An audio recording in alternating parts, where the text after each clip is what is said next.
A big Bonzaar welcome to everyone. This episode will focus on the Underland volunteer team and talk to some of the leads and crew. Before we do that, how's it going, Space Cake? It's been a while.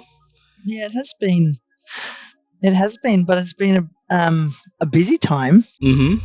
Yeah. Bit of a roller coaster for me, with disappointment of Seed not happening, but we did manage to have a Renegade burn in between. So the last time we spoke was in the summertime, and we had a few events passed already, Kiwi Burn and Blazing Swan. Yeah, and so you went to Embers, the Renegade burn. The Renegade Dwarf, that's right, yes. Yeah, that was the replacement for Seed. Awesome. Where was that held? The photos looked great. It was held in Wiseman's Ferry, so it's about an hour and 45 minutes from Sydney. Yeah, it's a great, it was a great site, actually.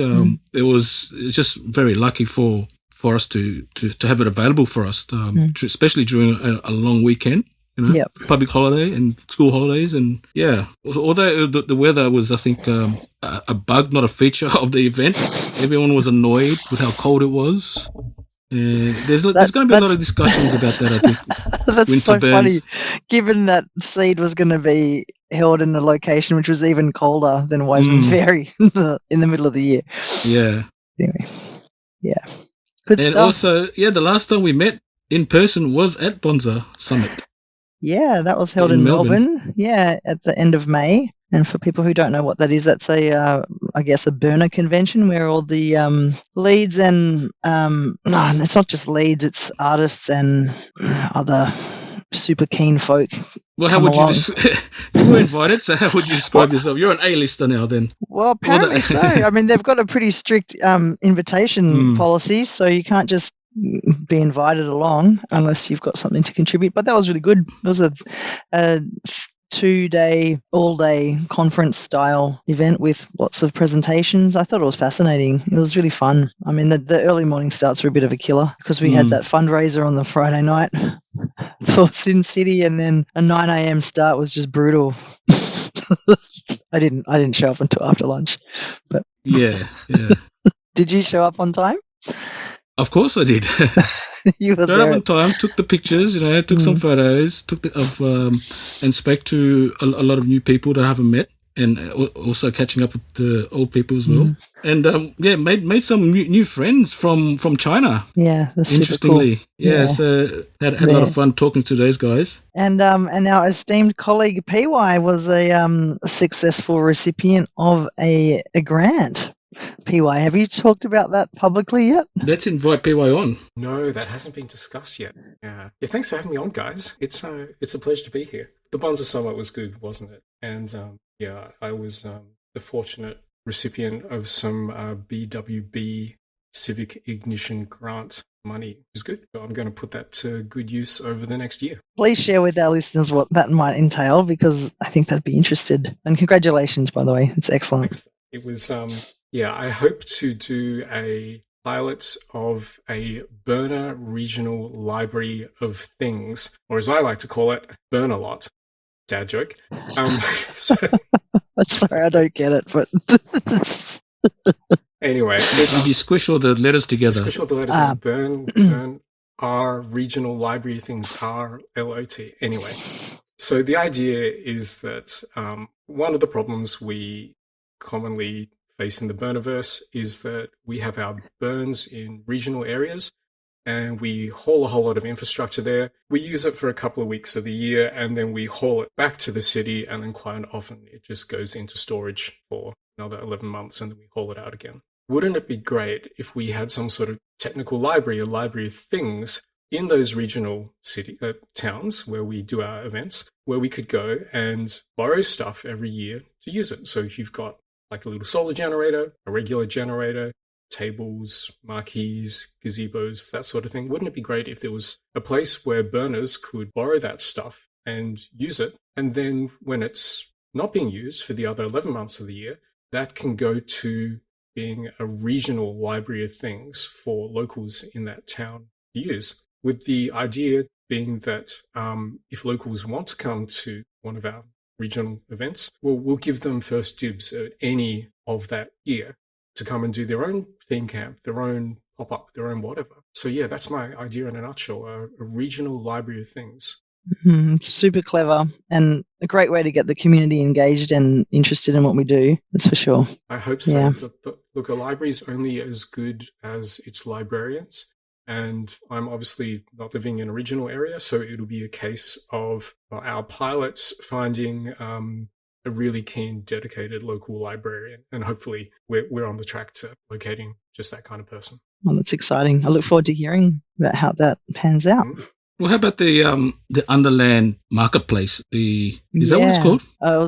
You're talking about the Underland Community Market that That's we right. just Yes, held the Underland Community Market. Yes. Yeah, we held that in Melbourne on the weekend, just gone. It was in a community hall. It was indoors. We had the heaters cranking, so it was really warm. It was really light inside, really inviting.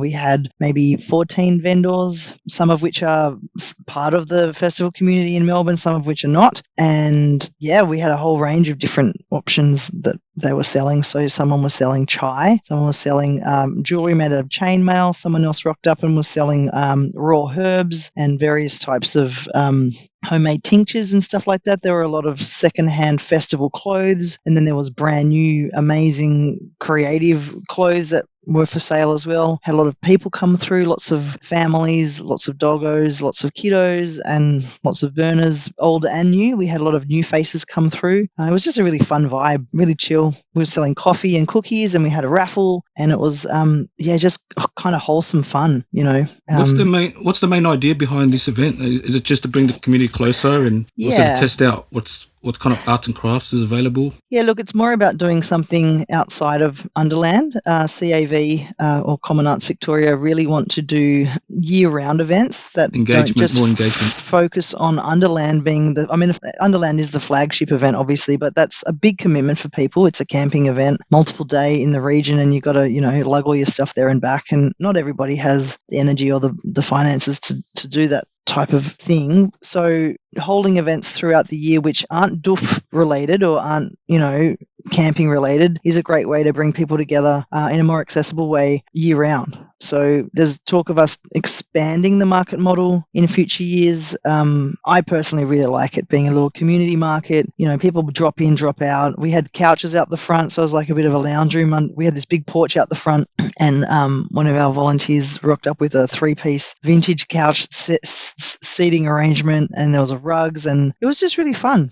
People coming in, trying things on, having a chat, talking about Underland, talking about, seed as well, and just a great way to have conversations with people throughout the year, because it's a long time between a burn, right? Like there's not much happening in the middle of winter down here. There's a few fundraising parties, but if you're not really interested in partying late at night, this is a great opportunity, and you can bring your kid along or your dog or both. Well, how's the knowledge or the exposure in terms of people knowing what Common Arts Victoria is or Underland is? Yeah, we had an Underland table there specifically set up for that as an awareness raising exercise. So we had information sheets there about what the different roles are. We had QR codes where you could scan and sign up to be a volunteer. Yeah, we had volleys at that table all day answering questions. Yeah, it was great. There were definitely a whole bunch of new faces that came through. People that had heard of Underland but didn't really know how to get involved. Burn curious folk who haven't had an opportunity to commit to a big event. They floated on through and got to see what we were all about. We had a sound system, we had DJs playing, so it was quite festive. I mean, you could definitely hear us, outside of the building. And we have this brand new Underland banner which we stuck up out the front, quite a big one. It's like, here we are, and you couldn't miss it from the street. But we're in just a suburban community hall next to a park. Yeah, it was really nice vibes. I got a big kick out of it. I mean, it was a big day, but I had a lot of fun just chatting to people. Getting excited about Underland, which is only 8 weeks away. It's like, yeah, it'll be interesting. That far away. It'll be interesting to see these faces popping up at Underland. It'll be good. Oh yeah, and because I was there representing Centre Camp, and I had people asking me, "I've got this idea, can I run it at Centre Camp?" I'm like, "You absolutely can." And just talking them through what that might look like and what we offer at Centre Camp I think it was a really worthwhile experience. Yeah, it's a good model, and we'll definitely be doing more of it. Well, speaking of Centre Camp, we've had some. PY, do you want to talk about this episode that we're going to be leading into? Yeah, this episode has turned into a bit of a monster, a bit of an odyssey. It's the Underland. The Chris Nolan Odyssey. It's the Underland Odyssey, the journey to Underland. It's the Underland Volunteers Call-Out episode. So I wanted to do quite a comprehensive whip round each team in the lead up to Underland and have a chat to the lead on that team about what it's like to volunteer on that team, what that team does, what's the time requirement, what's the skills requirement, what do you get out of it? I managed to get around to talk to pretty much everyone, with the exception of 3 teams where we unfortunately don't have a lead assigned yet. So in those cases, I was able to find a knowledgeable person from the community who knew a lot about that particular team and interview them instead, and still managed to get a pretty good insight into what it's like being a member of that volunteer team. Yeah, I think it's really a great opportunity to hear from all the different teams and the different personalities that the leads all have. Everyone's a little bit different and the roles are all a little bit different. I'm looking forward to hearing how it all pans out. And if anyone is interested in signing up, what a great way to wrap your head around what opportunities there are. And of course, Beck, you're on there as the Centre Camp lead. So you're going to be in part 3, along with the Artery and the 2 build teams. Well, there you go. Watch out for episode 3. So do you want to talk about what we'll be hearing in this episode coming up? Who did you manage to get? Okay, so I managed to get hold of, for part 1, the Gate team, the Greeters team, Spam team, that's site planning and maintenance team, Sanitation team, and the Leave No Trace team. So they're kind of the infrastructure-y people, if you like. They're the people who are going to be in part 1. In part 2, we're going to hear from people who are a little bit more on, shall we say, the serious side of things. That is the Rangers, Sanctuary, Fire Team, and the Sandmen. And in part 3, we move on to the fun stuff. So we get into the Artery team, Centre Camp team, and then the 2 build teams, the Effigy build team and the Temple build team. And in both of those cases, the Effigy lead and the Temple lead both had a lot to say about their projects. They were happy to disclose a lot more details about the art than we usually hear about this early on in the piece. That's controversial. Yeah, but also fascinating. Fascinating. Yeah. They're both from very different backgrounds. They both have very different levels of experience doing burning stuff, and they have a different take on the process, and it's going to be fascinating to see how each of them pulls off their build and how they feel about it during and how they feel about it after. It's going to be a really fascinating ride, I think. Yeah, and I guess for our listeners who might not be familiar with how it usually pans out at these things, but normally the effigy design and the temple design are closely guarded secrets, and you don't know what the effigy is going to be until you are there and you see it, and it's a little bit of a ritual to arrive on site, put your stuff down, and then you wander over to where the build crew are and you have a look at what is there, and it's always a big surprise. At least it is for me. Usually there's like a burner embargo. I think it's like don't post anything or don't call your friends and tell them what it looks like, and keep it a secret. So it's I think it works where you're naturally and pleasantly surprised when you get on site and view it and see it in its whole capacity. Yeah. So photos and everything, and just even just telling people what it describing it just kind of ruins it, I think. But that's just me. But ironically, for the big burn, I mean, they have these big public displays of what the art is going to be that year, and it's funny, the big one they share it, and the smaller ones it's all a big secret. So it's cute either way. And I suppose we just have to tune into episode 3 to find out what the effigy will be for Underland 2025. Exciting. So that last section is more about the creative side of Underland or the burn. Were there any particular themes or any particular things that stood out for you when you had a chat with these people, PY? Yeah, a couple of different things. Look, it's it was fascinating how each of the leads' temperaments was really reflected in the type of work that they do for the event. And that just kind of highlighted to me that everyone has to give in their own way, in a way that suits them, in a role that suits them.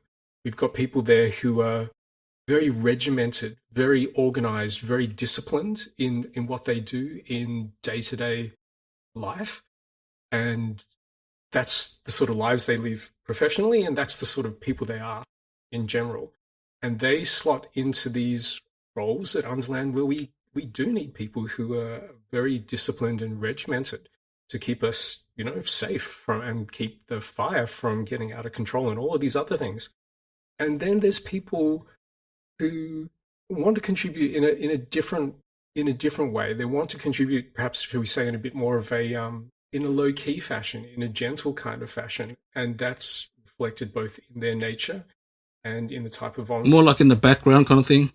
Yeah. Also, I think just in the manner in which they'll be able to do the work. They'll be able to do their work. Talking about roles here that are sort of a little bit quieter, a bit more meditative, things that can happen in the background, perhaps throughout the event, and not one kind of big kind of peak moment like we have with the burning of the Effigy temple.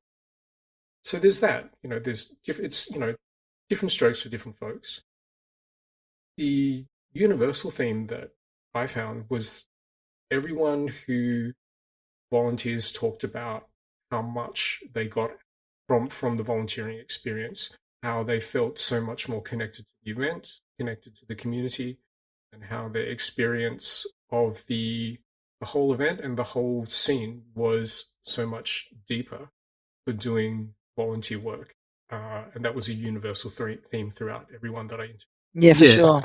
What you get out, what you put in. And they're all transferable. You can use it in different industries, in different situations and scenarios. So, yeah. Absolutely. Skills for life, really. Okay, so shall we talk about what's coming up? I think we're all excited for, it's quite cold, it's winter, we're all in hibernation mode. So a lot of interesting things happening in the next few months. First is the Simplifier. Let's talk a little bit about Simplifier, how it's changed from being a multi, sort of like it was from a modifier to a shortened version of a community gathering now. Yeah, I kind of like that. Yeah, they've adapted. So it was originally called Modifier, Modifyre, cute spelling, and I think it was 5 nights in Goondiwindi Shire, and yeah, they ran that for a few years. But I think it's really hard running these types of events if you've got changing personnel and people coming and going all the time. So I think it's a really smart pivot to go to a weekend event. Was it 2 nights? I think they've got it in a different location as well, but I'd love to go to that. Just tricky timing with everything. So that's in late July. That's right. Yes. In southeast Queensland somewhere. Yes, yeah. That's right. We should have a chat with those guys. Yeah, we'll try to get some more updates from them. Because Jeff is one of the guys that briefed us at the summit around Eclipse Burn. Which is probably still under embargo. Yeah.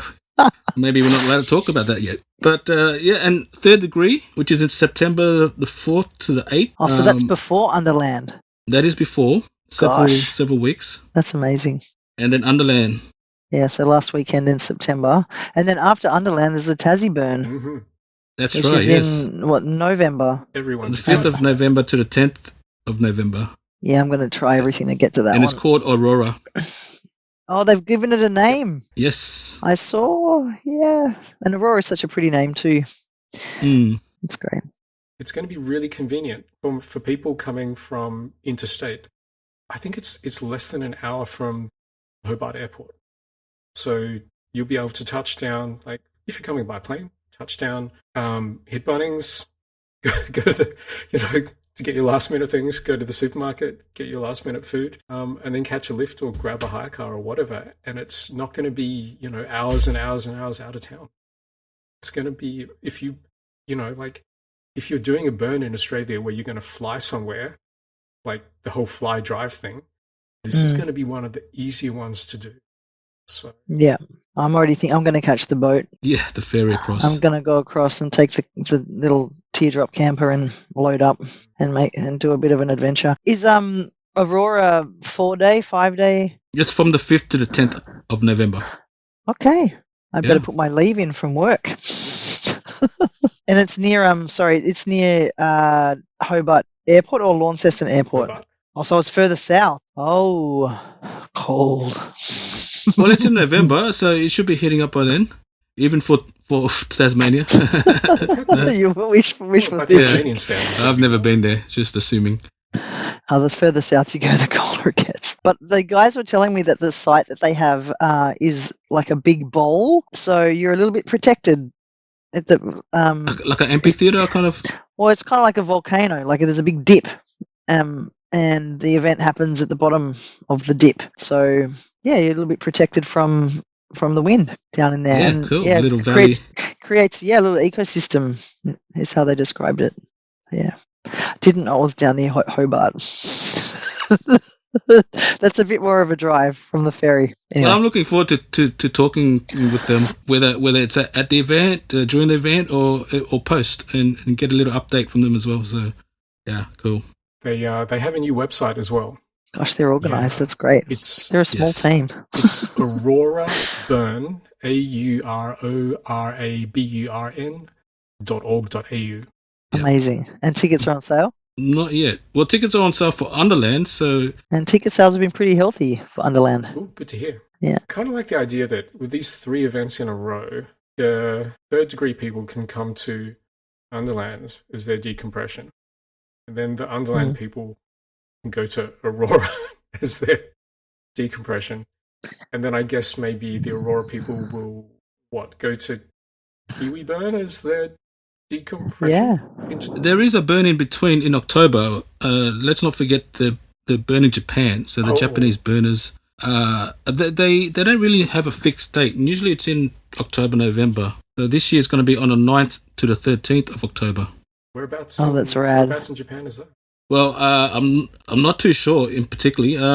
But they will. But the Japan burn has an online info session on 27th of July. So this is like an English-speaking global event that anybody can come and ask a few questions and getting to know them a bit better. The organisers, I think. Are you going to go, Stevan?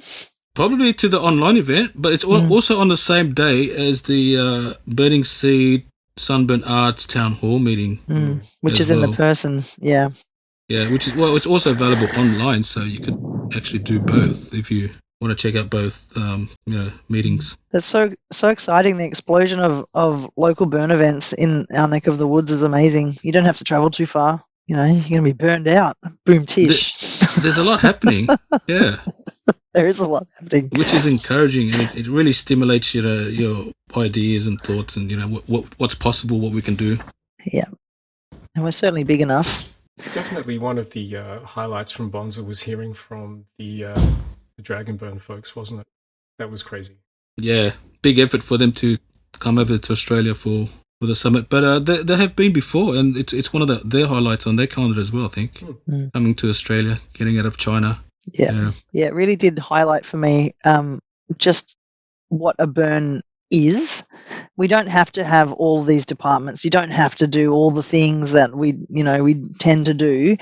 A burn is literally just the intention and then doing it, right? And the way that they dealt with some of the obstacles that they encountered along the way, and their engagement with the local law enforcement was really fascinating. How they managed to pull it off successfully. And they've been doing it every year since, was it like 2017 or something? 2014, yeah. Yeah. Quite a long time.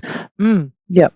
My takeaway from my lessons from that is that, you can do it anywhere, but you just got to make sure that you also understand the local environment that you're doing it in. And because it provides a challenge as well as, maybe opportunities, because to understand the people, that goes to these events that's what makes the community, I think. All these characters, all these people, and the backstories and the journeys.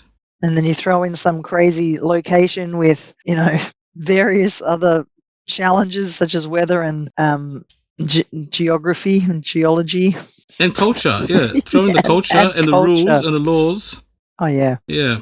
I thought they approached a lot of those tricky situations with a lot of good humour. Yes, that is exactly how they dealt with it. They didn't overthink it. I can imagine some of us here dealing with some of those issues. We'd just tear ourselves into pieces, whereas they're just like, oh, we'll just do it. Yeah, we'll see what happens. Roll with it. Yeah, it was inspiring. It was. Okay, so shall we get into this episode? It's going to be a trilogy of content. Anything else you want to talk about, PY, while we lead into this episode? This will just be a good opportunity for anyone who's unfamiliar with the event, unfamiliar with what volunteering at an event like this is like. This will just be a good opportunity for them to hear about each of the teams, understand a little bit about kind of the culture and the ethos inside each of those teams and what it might feel like to be on one of those teams. And then, use that as an opportunity to jump right in, to volunteer and get more out of the event as a result. Yeah, it's also information sharing. Yeah. This is how we do it here. It might be different situation for other burns across Australia, so yeah. Yeah, I think it's definitely a case of this is a way of doing things, but not the way of doing things. Okay, well, let's get into it. First up, we're hearing from the gate team.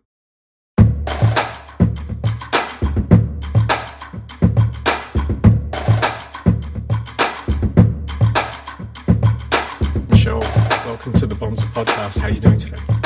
Thank you very much. I'm pretty good. I'm happy to be here. It's a bit wintry outside, but apart from that, hopefully you're cozy and warm, as am I. Yeah, it's a cold. Actually, for both of us, it's a cold day in Adelaide. You're the only person. You're the only person so far on this episode who's another Adelaidean. So thank you. Well, we're part of the small minority elite club.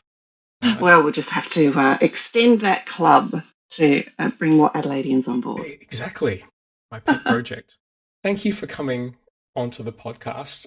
My pleasure. I've dragged you here in your capacity as a very knowledgeable gate person because as of mid-July 2025, when we're recording this, we do not yet have a gate lead allocated for Underland 2025. So I'm looking for people who have knowledge and can speak about gate stuff. So thank you for putting your hand up for that. You're welcome. Yes, my pleasure. Before we talk about gate, can I get a bit of your backstory? How did you get involved with Underland and burning more generally? Yeah. Well, how I became involved was that I attended my very first Underland was actually 2023. So that was the first time I went. And less than a year before that was the first time I went to any multi-day festival of any kind. So, and I'm not the youngest person around. So it took me a while to explore those sorts of events. And some of the people that I met at the other festivals, which were the Town, which no longer runs. Oh, right, yeah, the Town. Yeah, in 2022, and Tanglewood at the end of that year, they spoke about Underland. And having been interested in the Burning Man concept since hearing about it in the 90s sometime, I was really keen to learn more about it and potentially go. So I asked, when I decided that I was going to go, I asked those who I'd spoken to about it, what they might recommend as a volunteer role for a newbie. And gate was suggested. So then I went about putting in an application to volunteer, and I saw that lead role was needed. And I thought, well, why not? I have no idea what I'm doing. What can be the worst thing that can happen? So I put my name up for that. And in the end, there was another person who was interested in leading the gates. So we co-led the gates. And that was really good because I learnt a lot from Ellie, she had experienced such endeavours in the past. So her experience was extremely valuable. And it was good to have, someone else there to share the responsibility. That's a pretty good effort, jumping not only into volunteerism on your first year at a Little Burn, but going straight into a co-lead role. That's a fair bit to take on in a first year. I didn't know what I was taking on. But, I don't regret it in any way. It was a really excellent experience. It was fabulous in lots and lots of different ways. So, and sometimes, jumping in at the deep end can be the best way to get started. I think so. I think it's a good way of having a good excuse to get to know people and get to know how to do things quickly, and having a little mission and purpose, so you don't just float around site. Yes, absolutely. I think for some people that really helps. Can I ask you, how did you find it? I think you're a bit like me. I certainly didn't get into this in my 20s. It was much, much, much later. And I remember hearing a statistic from the Big Burn where they said the median age of attendees is actually 38 or 39. So it's not, it's the image of like a very young crowd is kind of not that accurate. How did you find it, sort of, going in a little bit later in life into the scene? Yeah, really good. It was something that was on my mind. Having, the town was the first festival I went to, and that was definitely a younger crowd, but I could also see a really diverse range of ages there. And that was very, I guess, reassuring to me that I could attend these events and not feel like I was the outlier statistically in that age category. And, maybe for some people that wouldn't matter anyway. But for me, I think it would have made a difference to how comfortable I felt. So even at the town, although the, probably average age was lower than at Underland, seeing that diversity in age was instrumental in me even considering going to another festival. And so then Underland, there was that. I think the average age would have been older than the town, definitely. And I think some of that is just because there's more preparation involved. You've got to get your shit together and think about it more and plan it more to participate properly. Yeah, it's a bit of a filter, isn't it? It's sort of multi-day. It's, in our case, in State, a little bit of a drive. So it kind of sort of weeds out the people who can't be bothered to pack a fair bit of stuff into the car, kind of thing. Yes. That's interesting. And after going there for the first time, doing your gate shifts, how did that experience set you up for the rest of the event? Because your volunteer duties kind of happened right up front. It wasn't like you were doing more of LNT roles, so the event would end and then you would, spend a couple of days doing your thing. You were kind of right up front, literally up front, seeing people roll up to site. You would have been the first person they saw coming through gate. How did that experience of doing that work up front shape the rest of your event? Well, it shaped the entire event in many ways. And I guess the biggest impact it had was on my time because, in the lead up to the event, there was quite a lot of time that we spent. So even before the event, began, there was time spent promoting the volunteer roles for, encouraging people to come and be a part of it, setting the scene for what we wanted Gate to be, in terms of making sure that all of our volunteers understood the role well and could carry out the role well, even just, scheduling people and deciding how many volleys we needed on each shift and when the shifts and how long they should be, and all of those sorts of logistical, organisational factors shaped the experience before I even got there. And so I started communicating with volunteers before arriving, and it's quite interesting how I formed these ideas about these different individuals before meeting them, and then how different some of my internal visualizations of those people were to the actual people I met. It was a bit of a shock meeting them in real It life. was great. It was, well, the standout example is that there was someone who, I just knew them as Jess, standard something like 22 or something like that. And I, pictured, maybe because of the number I can't quite remember, a 22-year-old Jess. Yeah. And she was working on the first gate shift. And so I met her right up front. And she was my age. And it's like, oh, wow, that's amazing. And vice versa. I had my name is MIC, Mick, which most people, when they say Mick, they think of a guy. And so she was expecting a guy, and there I was. And we're still friends. There you go. Quite a lovely story. And that was from that very first gate shift that our friendship developed. Yeah. So now I think I lost what the question was.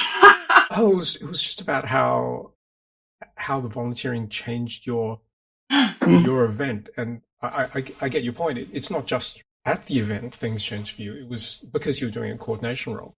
A lot of interaction in the lead up to the event, and then I guess having that sort of little cadre of people that you knew already, those relationships formed before event, while on shift, and then I'm guessing throughout the event as well.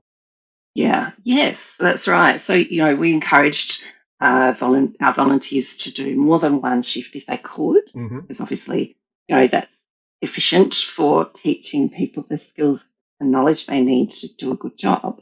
But also, the real, one of the wonderful things about that is that you do get to, if you're there on gate at the same time, deepen those relationships. And I think one of the best parts about the role for me was just getting to talk to so many new people. And, it wasn't just sort of a coincidence that I bumped into them. There was purpose there, and we were sort of united in a purpose.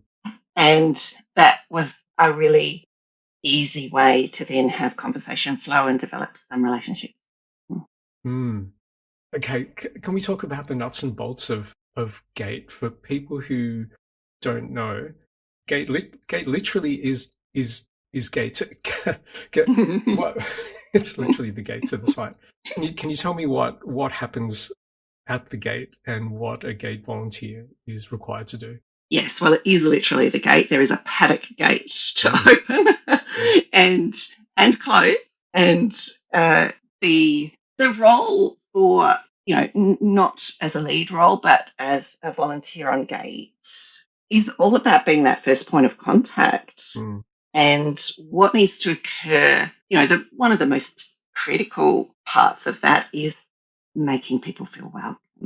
So, people have driven from anywhere from, 30 minutes to hours away to get there. They might be tired. They might be really excited. They might be looking forward to catching up with people they're camping with, friends, mates, people they haven't seen in ages. There's a lot of different things going on for people when they arrive. It might be getting dark. They might be really a bit stressed out about getting to where they're camping and setting up. So there's a lot going on in their minds. And we want to keep, help them feel safe, welcome, and ensure that they know what they need to know in an efficient and friendly way when they arrive. So, creating a fun and welcoming vibe and a sort of seamless transition for their entry is going to be good for them, and it's going to be good for us. And so what we need to do is obviously check that they have a ticket and check their ID against a guest list. And if they're not on the list, look into that, but that doesn't happen very often, fortunately. And then put a wristband on them, so ensuring that everyone has a wristband. So they're acknowledged as a ticket holder is really important. It's equally as important for any children to have wristbands, and we have different colours for those. Children, and to make sure that they understand the conditions that they're agreeing to by entering, and that they are aware of them so they can abide by them. So that's sort of, the key information that we need to getting across and how we want to do it. Were there any challenges in communicating any of those conditions or requirements? Yeah, there were sometimes, not very often, fortunately. Most people who came were pretty on the ball, pretty organised. They knew what to expect. And there were only a few occasions, which are a bit of a distant memory now, to be honest, that didn't, fall into that category. And there wasn't anything that we couldn't overcome, although a couple of times we, asked for assistance, which is all part of it, where no one knows all the information. And so it's part of working in a broader team, knowing when to ask for help. Yeah, that's a really good point, because it's not like it's all down to you as gate to solve those problems that might occur at the gate. There's the event manager, there's rangers, there's the spam team, there's everything, there's the whole network behind you, just there at the, one call on the radio and they're there for you kind of thing. Yes, and learning to use the radios. Yeah, that was an important part, so we could keep those channels of communication open with the broader team. Radio protocol, really important. Yeah, okay. So it sounds like you had a good time on your first time doing the gate. Can you tell me what hours were the gate open? Because I understand the gate's not open 24 hours. Usually the gate will open on the afternoon of the official event start date, but then it doesn't run 24 hours, does it? It goes into the night a little way and then actually closes. So you can't enter necessarily at all times of the day. Yeah, that's correct. Yes. So the hours were quite long that the gate was open. I think we started about 8 o'clock that we opened. Oh, okay. Went through to, it depended on the day. So I think on the first day we opened at midday and we went till 10 p.m. On the second day we opened at 8 and went through to 10 as well. On the Saturday and Sunday we finished about 7:30, I think. That was our sort of rostering time. So 8 to 10 the first 2 days, and then 8 to 7:30 on the final 2 days. So yeah, within that, we obviously had different shifts and splitting that time up, and we'd have maybe 3 different volunteers on each shift. Well, that was our ideal for the busy shifts, but sometimes, most of the time we had probably 2 people, and on like the Sunday morning shift, 1 person was sufficient because who's going to be arriving at Sunday morning after it's mostly over, but we still need somebody there. It's more for people who had to go and then come back, kind of. Well, actually, you can't do that.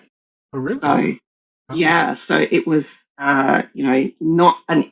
If you're going to leave, you can't come back, and that makes gate a lot more manageable. And also, that one of the reasons I casting my mind back for that was that the police were really keen that people got on site and stayed there for safety. Yeah. So there weren't, party goers racing off to the pub or whatever, or on the roads at all. They just stayed there. And I thought that was actually a pretty good idea. Yeah, makes a lot of sense. Yeah. Can you remember how long the gate shifts were, just to give people an indicative idea of what their time commitment would be? I actually pulled up the roster. Refresh my memory. So about 4 or 5 hours is what we decided on.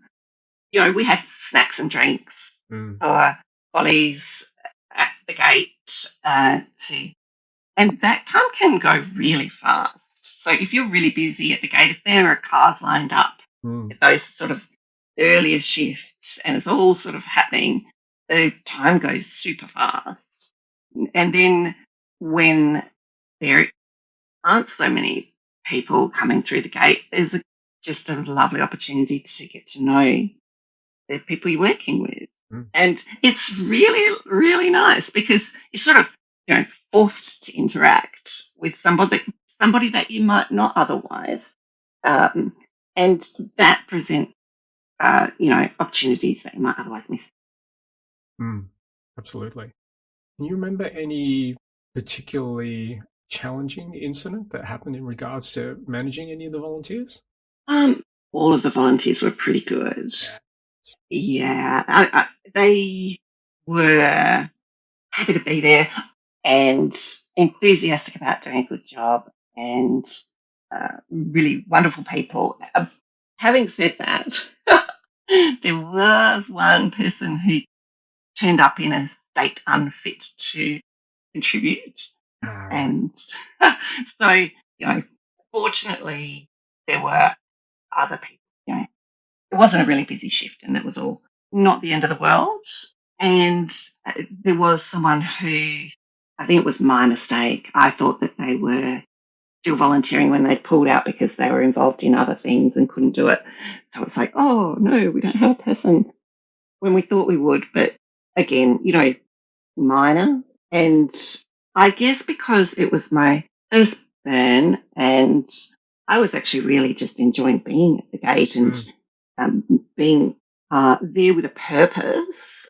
Like you were saying earlier, I really appreciated having that anchor of that role. So I wasn't just wandering aimlessly around because I wasn't camping with a crew and I didn't know a lot of people. So that was actually very anchoring for me. And so, if someone didn't turn up for a shift or even when they did, I spent quite a lot of my time down there because I actually really enjoyed it. Just getting to know the volleys and having random conversations. So when things didn't go perfectly, when people didn't turn up or couldn't, participate, it wasn't the end of the world. Is there any particular skills required to be a gate volunteer? Well, willingness to smile and be welcoming is pretty high up there. Yeah. A willingness to follow some pretty simple instructions, but to follow them well because, it is a very important part of the running of a successful event that we ensure that the people who are there have actually paid to be there and people who haven't aren't there. So, ensuring that the protocols and, I created a checklist for everyone to work with. So we all had some guidance as to what the expectations were and how to go about it. And, sort of tried to make it fun by making it like a quest and having a secret mission and having little remember things and what to do in certain situations to troubleshoot things that came up. So, being able to read, handy, being able to smile and those basic communication skills, great. And then just, I guess, the next most important thing is being okay with asking for help when you need it and recognizing when that might be. That they would be the main things I would think. Okay, it sounds not overly complicated. You don't need to have a PhD in gatology or necessarily Thank goodness.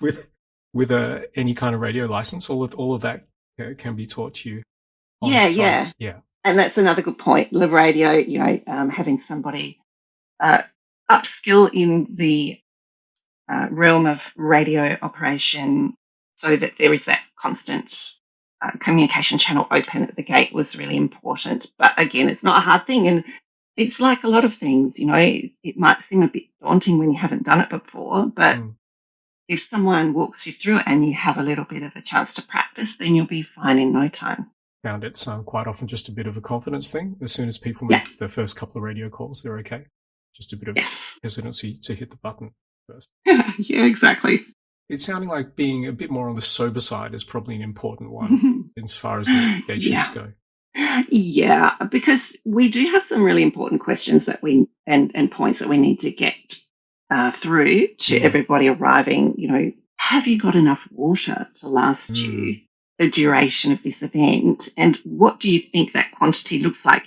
Even at times checking that people have, physically checking that they have sufficient water because we don't have that, yes, you can leave and come back option. It's really, really important. And, of course, asking people whether they have essentials like their own garbage bags and they understand that they need to clean up after themselves fully. And those sorts of basic things with a leave no trace important concept, and making sure that people, mentioning things like, have you brought any fireworks? Right. So just checking things like that there, and that's why I made a list that the volunteers could work with, because that I know if I tried to, remember those things off the top of my head, I might forget some, and they are really important to get right. Do you have any plans for yourself to go maybe do more gay volunteering at different burner events around Australia? Yeah, that'd be good. I did go to another burner event last year called the Third Degree, and I wanted to do some gate volunteering, but it was all full by the time I cottoned on to it. So I did a different volunteer role there, which was good as well at HQ. And but yes, it did. I enjoyed my gate time at Underland immensely, and so I'm planning to go this year, and will get involved in some capacity on gate, because my previous experience was so positive. Excellent. Well, I think gay volunteers can look forward to meeting you in real life there. Thanks for painting us a nice picture of what it's like to be on the gate volunteers team. For You're people welcome. who want to contact the gate lead, whoever that's going to be, and get signed up, I think the best thing for them to do is go to the Underland website, which is underland.au, and there you'll find a volunteer sign-up form where you can fill in your details and indicate that you'd like to get involved with the gate team. Yes, I would encourage anyone who hasn't been involved in any sort of volunteering capacity to definitely consider GATE. I found it to be the perfect entry point for me. And of course, if you have been to a burn and involved before, you will know that it's a pretty cool place to spend some time. It's one of the things I look forward to at the big burn, actually rolling up there and seeing the gate crew all dressed in black. Like you're saying, it's at the end of a long drive and at the beginning of a new experience. So you kind of think, oh, we're here now. Like I'm seeing the gate crew again. This is the beginning of something. And, you get to be that beginning of someone's experience on the paddock. Pretty exciting, really. Yeah. Michelle, thanks for being on the podcast today. My absolute pleasure. Thanks for having me. Next up is the Greasers.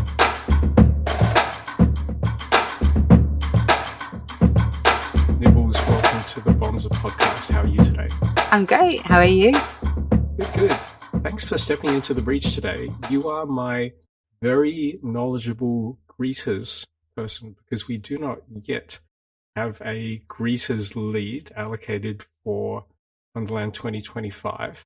So I've reached out to the community, find someone who has been a Greasers lead for a different event, and in your case, a much larger event in the past, to pick your brain about what it involves to be on the Greasers team, and particularly what it involves to be the Greasers lead. So thank you for coming on. A pleasure. Now, you're a West Coast person, which means that you go to Blaze, which is kind of currently our big daddy burn here in Australia. I look to you guys as big brother kind of thing.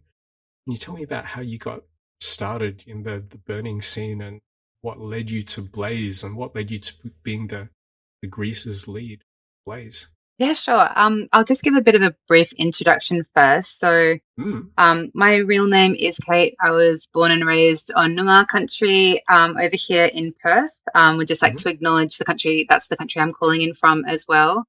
Awesome. My dad came to Australia from Myanmar. My mum was a settler Australian. And at the time of Blaze, when Blaze started, I had just started doing a PhD in psychology. So I'm fairly into philosophy and I guess the academics of it, which naturally I think leads me to really loving the principles and the philosophy behind burns. But the reason why I went to my first burn was actually because in my early 20s, me and my sister found a video on the internet, back in the early ages of the internet, of people jumping into those little like cyclones in America at Burning Man. Like, we call them Willy Willies in Australia, but they had so much lift in America that people were sort of able to get in and get a bit of airtime in it. And they were dressed in cool costumes, and we both decided we got to go to this festival in America. And then my husband, Knuckles, his bestie, Louie, had gone to a Burning Man a few years before. A bunch of our friends all decided we've got to commit and get over as well. And so we all went to Burning Man in 2012 and just came back to Perth with a really clear understanding that we could not afford to do that every year, and that we needed to do something closer, and we could do our own here. And I'm just very lucky to be connected into those early legends who started Blazing Swan, and I got to watch them do it and be really close. And I was close enough for Frank to just sort of grab me at the beginning and say, we need a greeter lead. I think you'd be really great for that. How about it? And I said, yeah, that sounds right up my alley. I'm happy to take that on. Wow, this is crazy. So you've seen the evolution of Blaze from the very get-go, like back in the day. Yeah, and back you've when it also was seen just the original inspiration for it. A legal party in Lancelin, and we weren't allowed to burn the man because the police found us before we did. Yeah, we've had that story. Well, we will be having that story on the podcast soon about not being able to burn the man and the face down photograph. Yeah. And then, a crazy sequence of, it's always amazing how it's all these little things that happen, and someone sees a photograph and someone calls someone, and then that leads to more people being connected, and then you kind of get an event eventually. So many tiny things have to happen. I guess it all started with you and your sister, like, seeing that documentary on the internet. Yeah, that's crazy. You're kind of reminding me that was my first brush with burning things as well. It wasn't on the internet, but I saw something on TV, a documentary, and I've never been able to find it since, but it always stuck with me. These guys building this art project. Okay, so you got kind of nominated to be the greeters lead from the beginning, and I guess you'd seen greeters in action already because you'd been through greeters at the way back when, in 2012, because they obviously had well established greeters at that. Yes, stage. they did. So did they have like separate gate, and then they must have? They've been going for so long by that stage. Gate and then greeters that first year that you went to the Big Burn. They did. It was kind of in the same experience, I suppose. Blazing Swan, it's a little bit more separated because you do need to get in your car and move, and I guess there's that physical distance between, and but there's still different stuff. Whereas from my memory, when I was at Burning Man, we got through the gate and a walk away was the greatest station, and they had the big gong. They didn't get us to roll in the dust right there and then. They just told us to go and do it out on the player, which I made sure I did. And I really was really moved by the fact that they said at the gate, welcome home. And that was sort of the only really warm thing that they did at the gate. But it just made you feel so accepted and comfortable and excited before you'd even, stepped foot on the player. And then the greeters were just such high energy, and I guess also really challenging you to lift your energy, which I think especially after a 6-hour wait at the gate, you really need. That's it, because you can queue up for ages there. It's shorter at these regionals, but you can have like a really long drive, and then the kind of the formalities and logistics of getting through gate and making sure your ticket is okay and that you haven't stowed away anyone in the car and your car isn't about to eject moop everywhere. So it is important to kind of have that little ceremony, I guess, to kind of like say you made it. Welcome home. This is the beginning of something now. Do you feel that same high energy that they had, that naturally suits your kind of temperament and the way you are normally day to day? Are you kind of that high energy sort of person? I think so. I've always worked in hospitality when I haven't been in academia. So I think you need to have that face that you put on that is high energy once you get onto the floor in hospitality.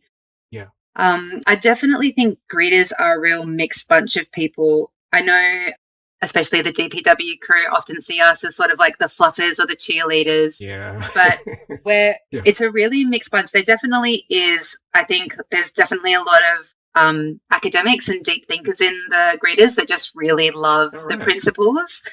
There's also a lot of people who are really performative and artistic and creative. A lot of our greeter leads have gone on to start their own fringe shows and do, you know, performing as a career after getting a taste of it at greeters.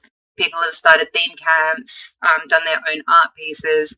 And a lot of people actually join the greeters because they have social anxiety. And I think it allows them to sort of get to know the crowd at Blaze and have these really authentic interactions with people without having to fully initiate it themselves. And once you do that for 10 to 15 hours at the greeter station, when you go into the player for the rest of your burn, people recognize you and you've already lowered that distance between people. So it sort of makes social interactions a bit easier after that as well.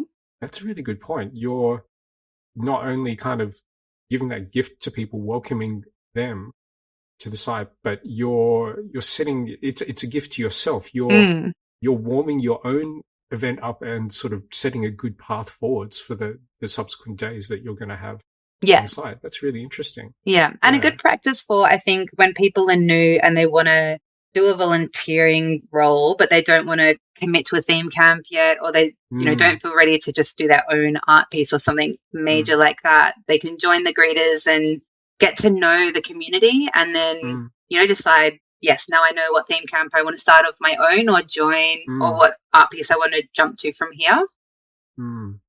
That's a really smart way of doing things, actually. I think that's, in some ways, I don't want to discourage theme camps, but themes camps can be a bit of a mixed bag.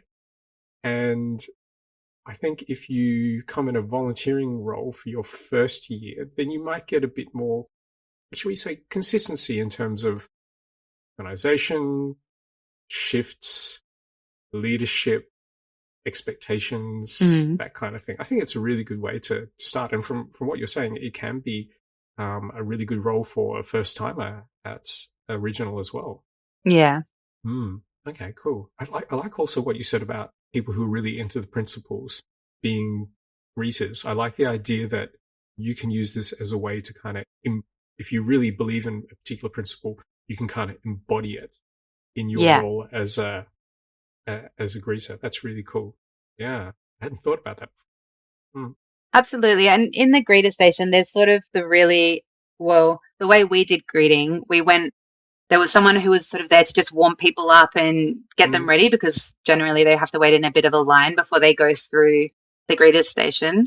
Then there's the person that takes them through all the principles and gets to really share what they've learned and what each principle means to them, and then try to get people inspired about what they're walking into in terms of the community philosophy.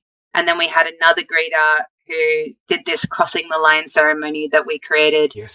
That's, I guess, as well allows people to really lean into their own creative expression, because we had a bit of a script of how that's supposed to look, but we really encouraged people to make it their own. So some people would get out their guitar and turn it into a song and sing people through.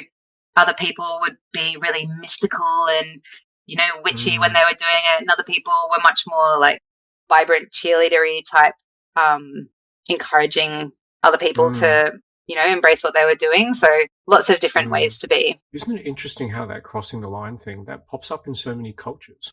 Like I remember at my grandmother's funeral really, just really vividly, that Buddhist ceremony, stepping over that smoke line. And that seems to crop up in so many cultures. It's like a transition point. You know, you step over that and then things are different. Okay, so that's cool. So that was the nuts and bolts of it. You had people kind of greeting in the queue as people are driving up. And then once people get out of their vehicles, that's when the education and the acculturation and the ceremony side of things begins. And then your greeters are kind of putting their own spin on that with music or performance or whatever their creative take on it is at the time. So they get to put their own spin on things, which is really cool. And they get to rotate through. So I don't think either of those you can do for 2 hours straight. So once you've given your all for half an hour, then you just switch positions and you can do something that takes something different out of you, and I guess give yourself a bit of a pause to replenish whatever the other side was. Yeah. And I guess as the event draws on less, after a certain point, there'll be very few people coming through the gate anyway. So the amount of gate people and the amount of greeters can go down a bit, I guess, as we sort of approach the burn times, because less people will be coming through. Is that how it works? Or is we there generally need the same amount of greeters because of the different roles each time. So there would generally be 3 there, but sometimes, especially during the busy times, greeters would sort of bring a friend and they would observe. And I guess it's the way to enroll people in, hey, I'm going to help out in an unofficial volunteer capacity, see what they're doing, realize I like it, I can do this, and maybe I will volunteer as a greeter next time. And also sometimes when people are passing through the gate, they just like the energy as well, and they would just hang around and help out if they could see it's a busy time. Maybe we need more help with parking or whatever, and just stick around then as well. It's nice, like recruitment on the fly. Did you find that you ended up building a really consistent team year to year, the same people coming back to do greeters? There definitely was the same people coming back. Some people are, I think, greeters for life. There's definitely a lot of people start off as a greeter and then they realize what they want their gift to be, and they move on to say, I'm going to do a theme camp this year, I'm going to do an art piece this year, I'm going to do, whatever else has inspired them from there. I guess you're really well positioned to do that as a greeter, because you can talk to people when they come in and they'll say, oh, I'm part of such and such a camp. And then you can catch up with them later. Yeah. And then be like, oh, you're okay. I remember you. You're part of this camp. Tell me more about this camp. Yeah. So okay. It's you kind of get an excuse to educate yourself about, these people look cool. I wonder what they're going to be up to in the event. Yeah. Later on, you find out. All right. So I reckon I've got a good handle now on the nuts and bolts of what the greasers do.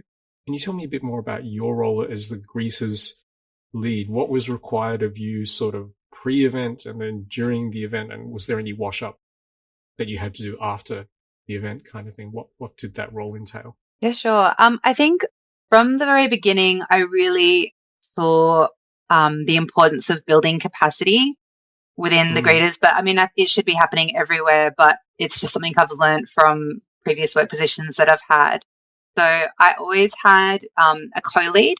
So if something happened to me, or if I was going to be out at Blaze for whatever reason, there was someone that could step into that position. And after the first couple of years, we also started having greeter supervisors who we were sort of upskilling into potentially being able to be a co-lead if one of the co-leads wanted to step down.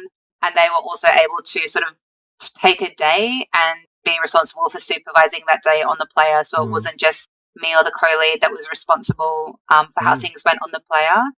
And those people actually never stepped up into being a co-lead for the greeters, but they did step up into other leadership positions for Blaze. So I do think that when you're capacity building within any arena at Blaze, you're capacity building for Blaze itself, because you're teaching people that they can step into leadership positions and take those things on as well. Yeah, really important. And then people get an opportunity to get just comfortable with a little bit of general event organization. Simple things like getting on the radio. Yeah. Okay, but that sounds really important. Building that capacity and getting people into that 2IC and supervisory role.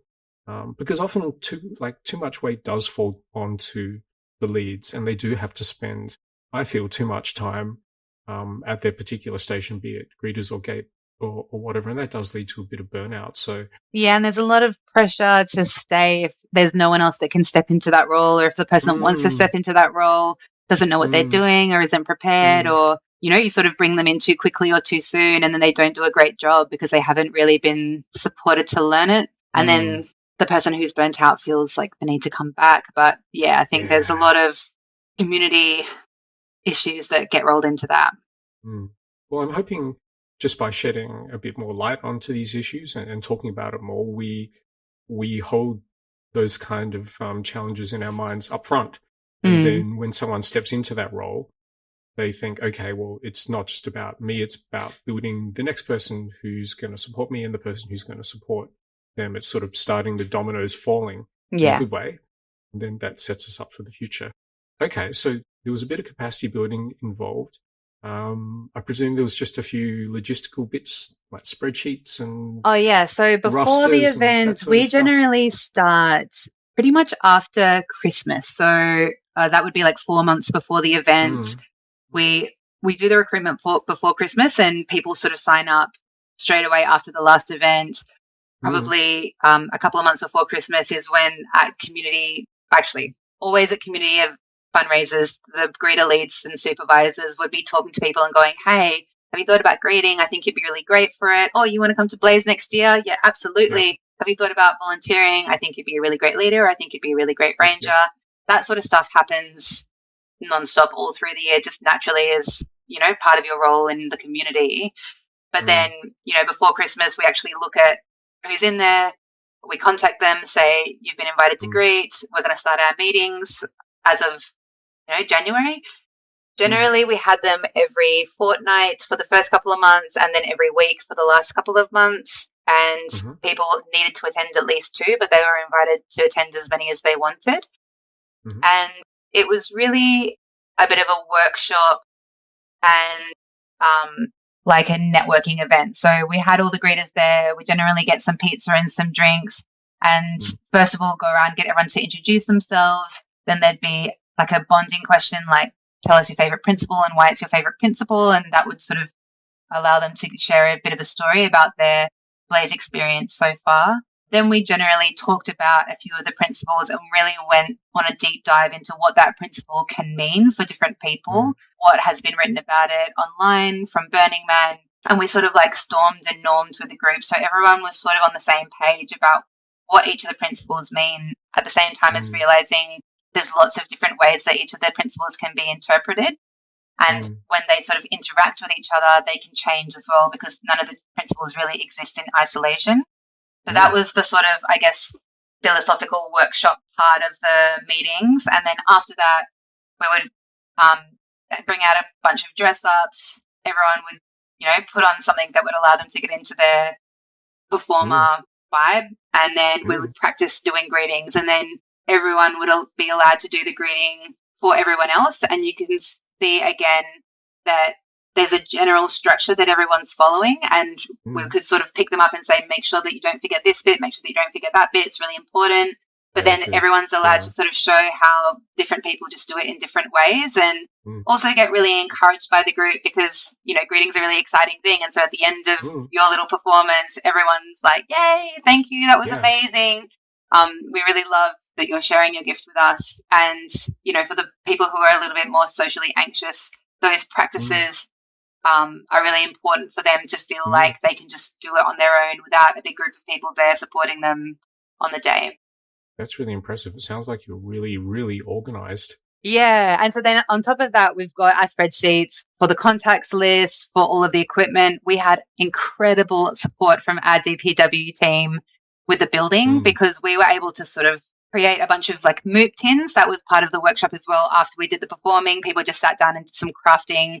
People just brought containers that they collected throughout the week, and then we decorated them, and we would gift them out at the greeter station for people to put like little cigarette butts or bits of gum or tiny little bits of moop that they find in, and have them on there all the time.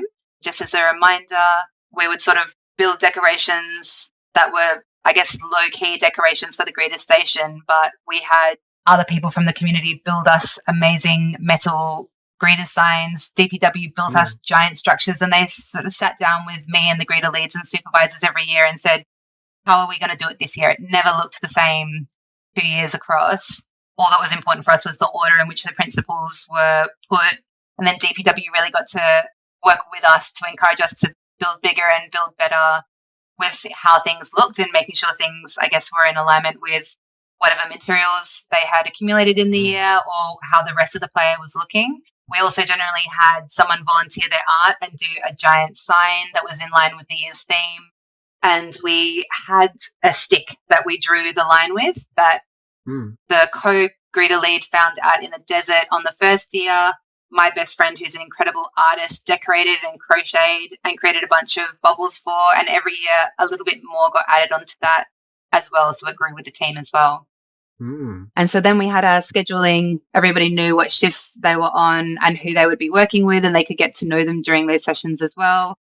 Out on the player, we had the supervisors that were running the day. Someone had to come up and set things up in the morning, pack things down in the afternoon. Although the general structures were there, the principals were up all the time. So when people arrived at times that greeters weren't there, they could still walk through the principals on their own if they wanted. Or if you're a super keen greeter like me and you found someone like you out on the player who didn't get greeted, I would drag them up and then give them a one-on-one greeting outside of greeting hours and drag anyone else up along the way to do it with us. I like that. Greeting can happen at any time if you haven't been greeted. Yeah. And I mean, some people had put their foot down and been like, no, I'm not walking all the way out to the greeter station. I've got something I've got to do in half an hour's time. So I would also just greet them on the spot there. Just say, look, I just think it's so important, and you don't need to be on the greeter station either. And then the pack down at the end, we had also a lot of help with DPW because there's some things that you just require machines for, but everything just went into our container and got stored out on site, and we did a bit of an inventory check off. And then generally we got all the greeters together for a, I guess, lessons learned meeting afterwards where we can share the stories of great experiences that we had while greeting and anything that we thought could be improved or changed for the year after. So it sounds like there was a bit of a time commitment before and after for the greeters, and obviously yourself as the lead, and the coordination you had to do as the lead. It sounds like there was coordination with DPW and potentially with artists as well. There's a really good opportunity to have art embodying principles at the gate, which sounds really and then a bit of wash-up time afterwards, not only for logistical pack-up, but for lessons learned and that kind of thing. Oh, and we also collaborated with the social media team. And so a couple of weeks out, we started doing posts about the principles to say, the event it's like countdown time. These are our principles. Here's the first principle. And then people could jump on the chat of that and share what the principle means to them and start to think about the principles before even getting out there. And again, in the Where's the Fun guide, we would generally do a bit of a tweak every year about how the principles are shown in there and how we wanted those to be expressed in that document. Yeah, it's almost like greeters are really the number one in terms of acculturation and education. They are that front line in the event. Are really, really important. Yes, front line, and also, I guess the people that spread through the events and keep that going outside of their time actually on the Greeters Gate as well.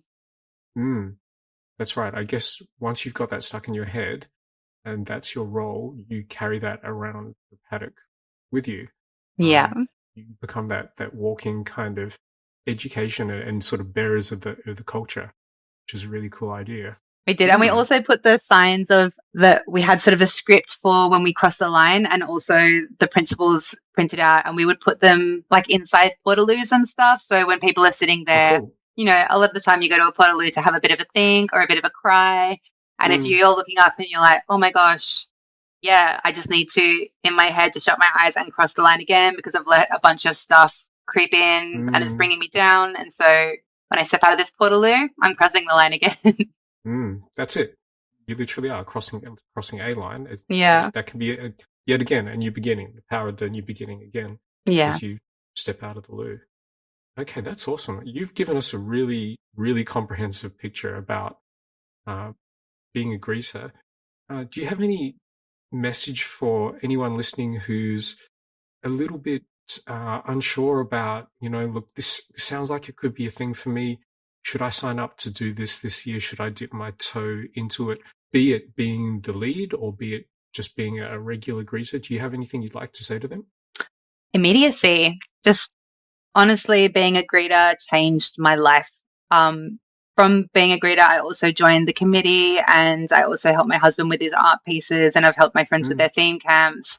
It's not exclusive. It doesn't mean you're going to be a greeter forever. And with the training, if you really hate it or you just feel really anxious or you've got a bit of stage fright, the greeter leads can help you through that. But at the end of the day, if you go to a couple of meetings and you just feel like this is not for me, you can just talk to the lead about it and switch out and be a ranger, or switch out and move to gate and do something different. But yeah, definitely give it a go, because from what I've seen, a lot of people didn't even realize their performance or creative capacity until they joined the greeters, and then it really lit a fire in them that after doing greeters for a year or two allowed them to then leap out into something that was really initiated all on their own and allowed them to really express their own creativity and their own gift. And I think that's ultimately what Blaze is all about, is people finding the gift that they are and then being able to contribute that to the community in whichever way they find. But it takes a little bit of time for you to figure out what that is, and time on the greeters station really is a good time spent figuring out what your gift is. Wow. That's a really powerful message. Doing a volunteering role and being able to discover a bit more about yourself and grow, and then, achieve something that you wouldn't otherwise have been able to as a result of being involved with this team. That's really fantastic. Yeah. And we never had a greeters camp, which in a way I was always a little bit sad about, because other areas had their own camps. But I think it's just a part of the nature of the greeters is that we are spread out everywhere.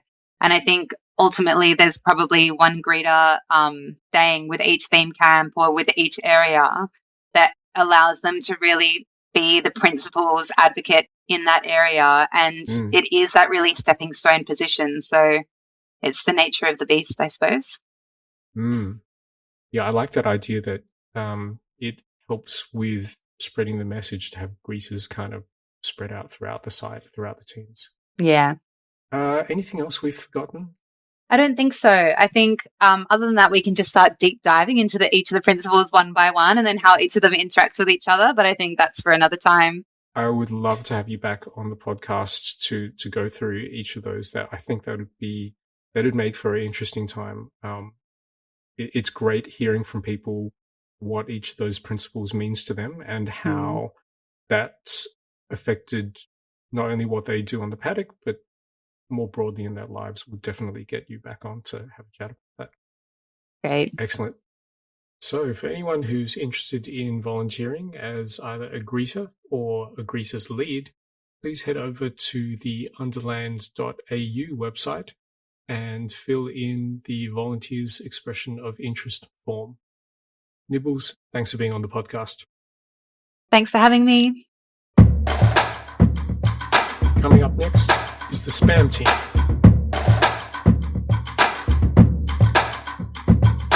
Toby, big Bonzaar, welcome to the podcast. Hey, thank you for having me. Toby, can you introduce yourself and tell us what you do on the Underland team? So my name is Toby, usually known as Toby Wintermute around the scenes, but sometimes Toby Corkindale if you've seen me professionally. I've been working with Underland, just helping out with the site management team for a few years.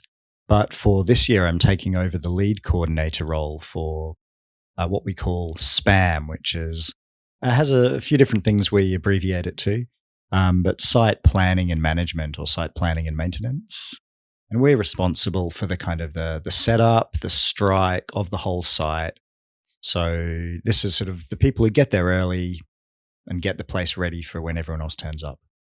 I think we should say, for people who are unfamiliar with SPAM, that it's the Underland version of DPW. People are often a bit confused when we say SPAM. I know the name has been chosen to distinguish SPAM from DPW, but some folks get a bit confused. Certainly makes it hard to call out for crew as well, because everything ends up in junk mail folders. Yeah, that's an interesting one. Who would have thought that would happen? Toby, can you just give me a bit of background? How did you get started with this whole burner scene? What led you here back in the day? So I've been floating around some of the outdoor rave and party scene back in the early 2000s, some of the orbital parties around London for a while, and then over in Australia, the Duff scene. But as time went by, I and my friends started enjoying putting together elaborate campsites, we'd get to the point where sometimes we might be building like a geodesic dome with lights on it, or we'd be setting up a camp with like a full theme going on. We even got some, custom things printed out, flags made. And it was I think one of the Rainbow Serpents one year, some people kind of wandered up and were like, "Oh, your official stage? Like, what is this?" And we said, No, this is just our campsite. You can come in and have a drink if you like. We got chatting, and I think they mentioned, like, "Hey, you seem to really like in doing this. Did you know there's a whole party you can go to where everybody does this kind of thing, setting up like elaborate camps, and that's really the thing." And I was like, "That sounds great. What is it called?" And they told me about Burning Seed. I was like, "Oh, that sounds interesting." And so my friends and I were like, "Right, let's get our shit together. Let's go to Burning Seed. We're going to make a theme camp." We'd never been before. And so, we turned up the first year and we had all these great big plans. We were a bit underprepared, got about halfway through setting up all of our stuff and realized I think we'd left about a third of it back in Melbourne. Okay. And also realized that every other theme camp around was far more organized. They weren't just some people with a bunch of marquees and a couple of speakers. There were some serious theme camps going on. And we were like, okay, right. We didn't really judge things here. I think we got to abandon our plans. We strung up some hammocks in our geodome. I set up a coffee cart. But it was a great way to meet a whole lot of people, and we were like, we're going to come back next year and do things bigger and better. That was the start of the journey. It sounds like a good effort for a first year, though. Like a geodome, hammocks, coffee. I mean, that sounds like a win to me. I mean, not everyone has to have the full bar and soundstage and whatever else you want to have. It's more than respectable doing a first year theme camp like that. Yeah, so that was some good times. And scarily now, though, that was like over 10 years ago. So sort of time has flown by. I went through, working with some theme camps and doing some art projects. But by the time Underland came around, decided to join the crew to help with the actual build phase, which is sort of a nice way to, get involved, get to know a few more people. Had you done much of that build phase kind of work before Underland? I'd been helping out sometimes building art projects or setting up theme camps, but not anything on the scale of, an entire site though. Right. I did have some friends in the Doof scene who would put on parties for, 2 nights out in the bush. So I'd also been involved a little bit with the kind of setup involved there, which I think has some crossover with what we do for spam setup as well. Seems to be a pretty common way into the whole kind of burning scene. Like people start off in the Doof scene, they do that for a while. Maybe they get a little bit burnt out. Maybe I sometimes feel that, and then sort of migrate their way over to doing more burning stuff. They've had enough of regular doofing. Would you say that? Just want to do something different, or it's just sort of like a logical parallel thing to do? I think it does make sense that if the things that you get out of the Doof scene are more about that kind of the creation of something and building both a community and building a space, then it's a really logical jump to make over to kind of more of the burning area instead, where there's perhaps less of the just dance for 24 hours straight energy and more of a sort of, have some good chats, make some interesting things. There's more production, less just consuming, if that makes sense. Yeah, I think it becomes a little bit more about the community. I think it's sort of, come for the Doof, stay for the community type thing. Yeah. Well, let's talk about that. Let's talk about the whole building and making and preparing side of things. You mentioned a bit before about what spam does, but can you expand on that? What does the spam fam do? Sure. So if people are familiar with some of the bigger burning events, they'll know that there are quite a few different departments there. Because Underland is still running at, I guess, a smaller size, spam is a bit of a catch-all organization at the moment. So we're responsible for things like sanitation, crew meals, traffic management, timber collection. There's light, power. All of these things fall into our basket. So this means that, if you join spam, you can kind of choose a bit which area you are working in. And there's certainly a whole lot of different skills that people can learn if they're interested. there's some tasks that are, say, sign painting might be one where we need to create a lot of those, sort of smaller, more delicate work.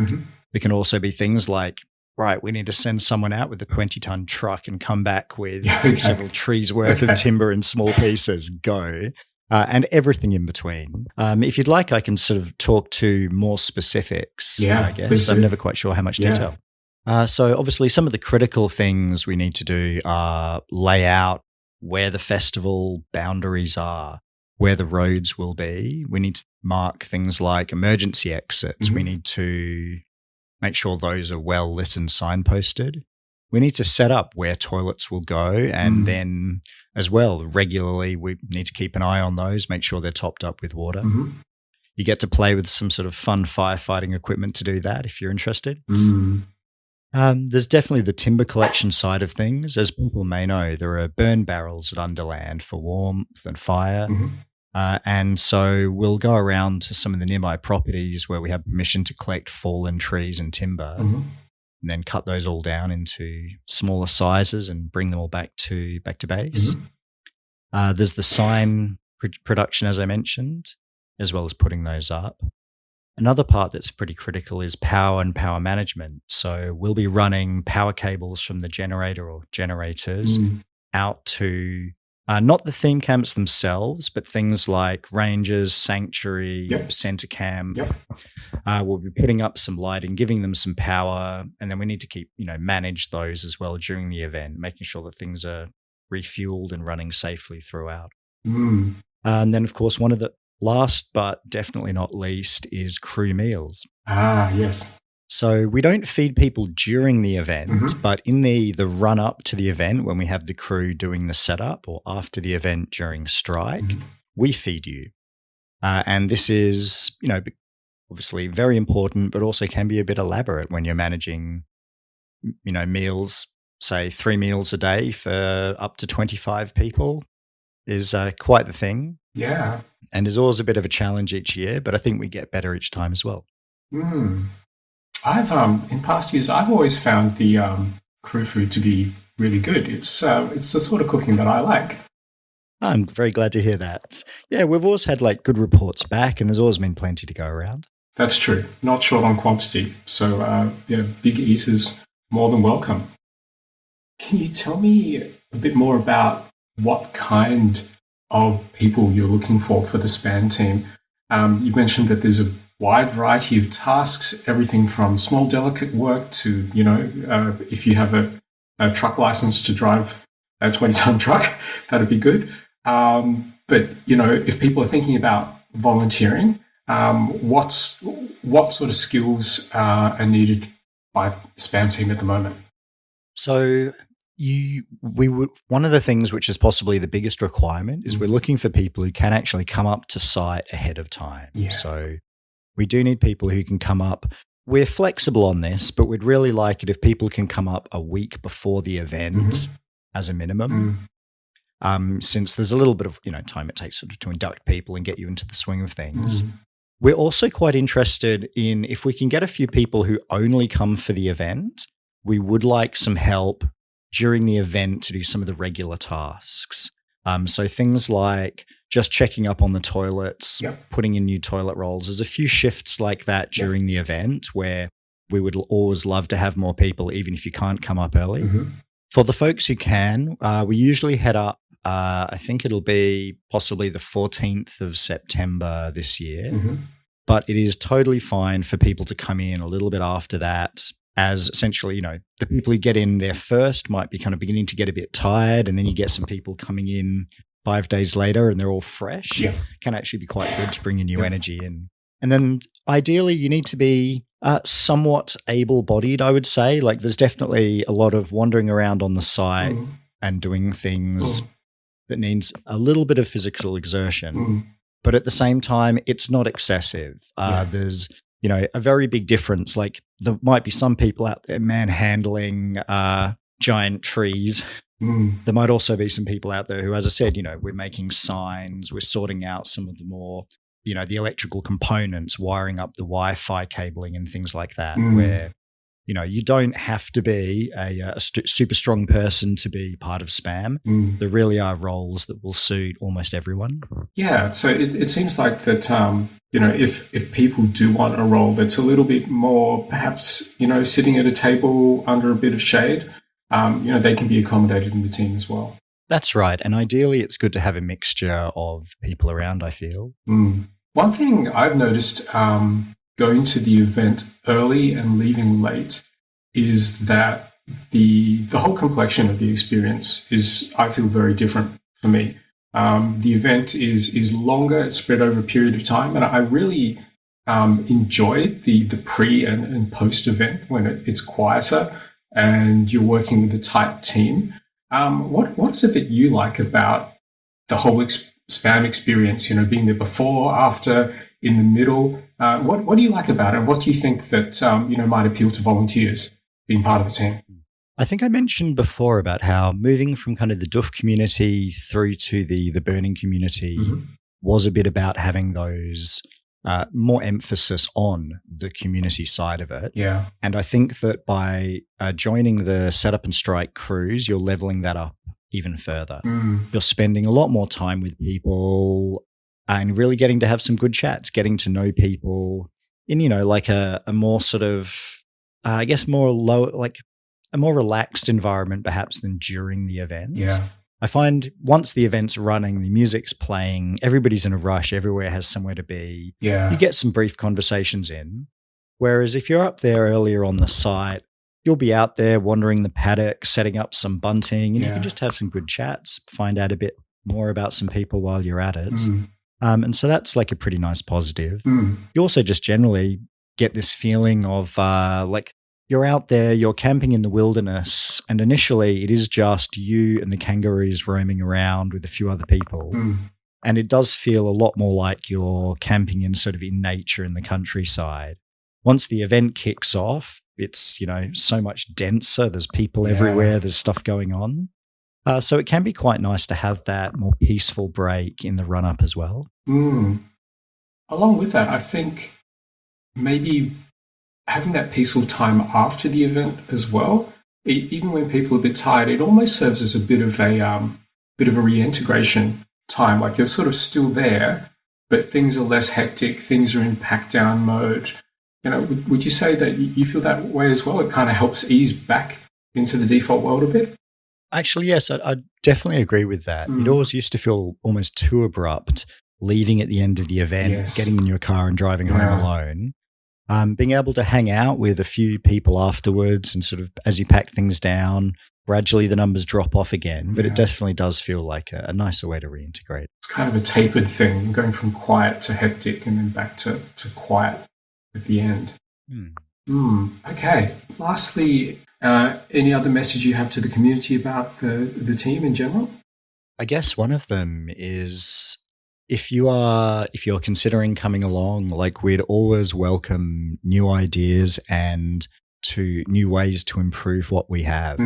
We've been working with quite a small team each year, and so sometimes there are trade-offs in what we could do. It would be great to start having more specialists in our team where we could start to say, okay, we might have a dedicated kitchen crew or a dedicated structure crew, dedicated power crew, sanitation, traffic.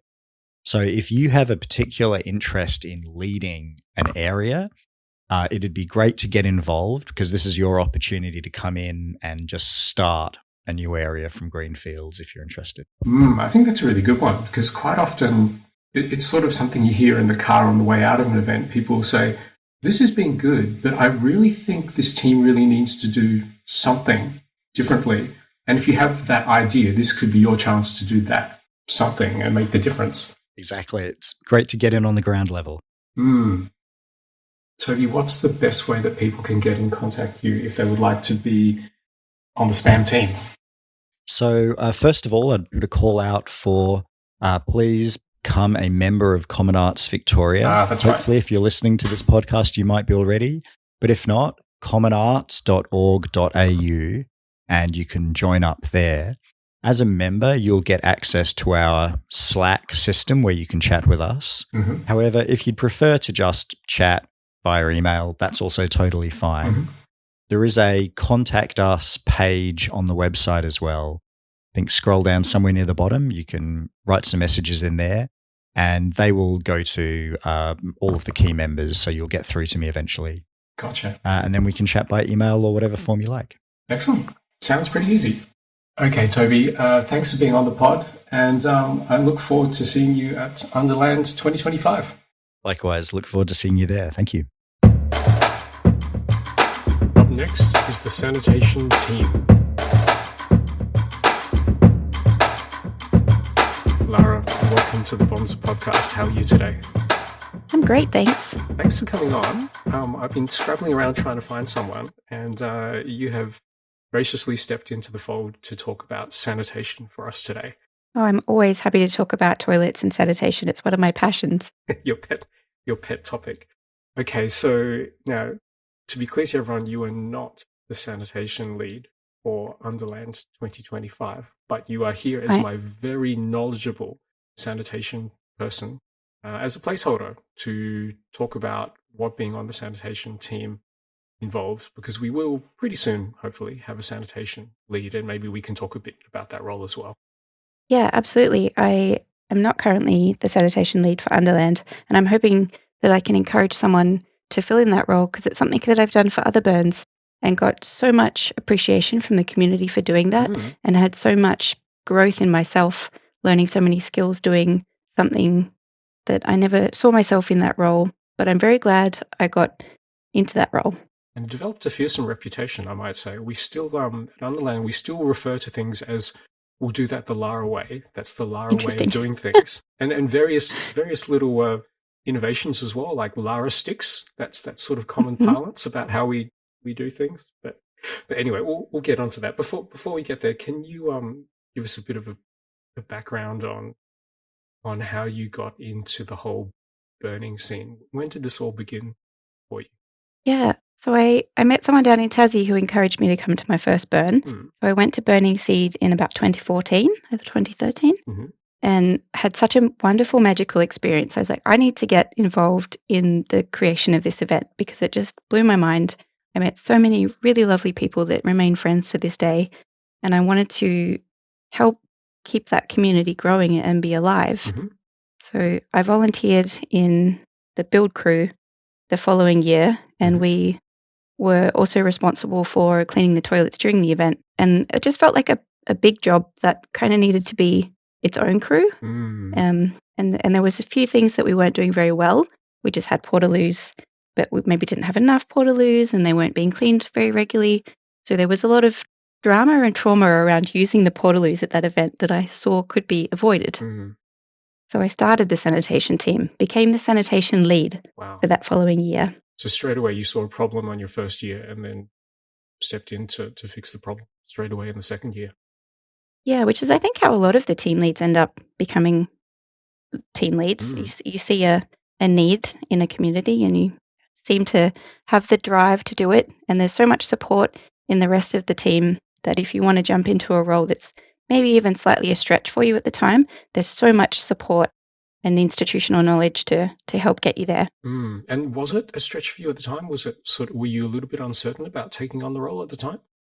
I was a little bit, because I hadn't really done any logistics work before. I didn't know how a portaloo functioned. I didn't know how a water pump functioned to fill up the toilets. I have a nursing background, so I knew we needed toilets, and I understood the hygiene around having good toilets and needing to keep them clean. But as for the operations of a portaloo, was very much outside my knowledge at the time. So it was a case of learning on the job, learning from people who already knew their way around festivals and how this sort of infrastructure works. How did you get the knowledge? There was some people in the DPI crew who had been dealing with the portaloos, and they were very happy to share all their knowledge, how to hook up a trailer. I hadn't hooked up a trailer before in my life.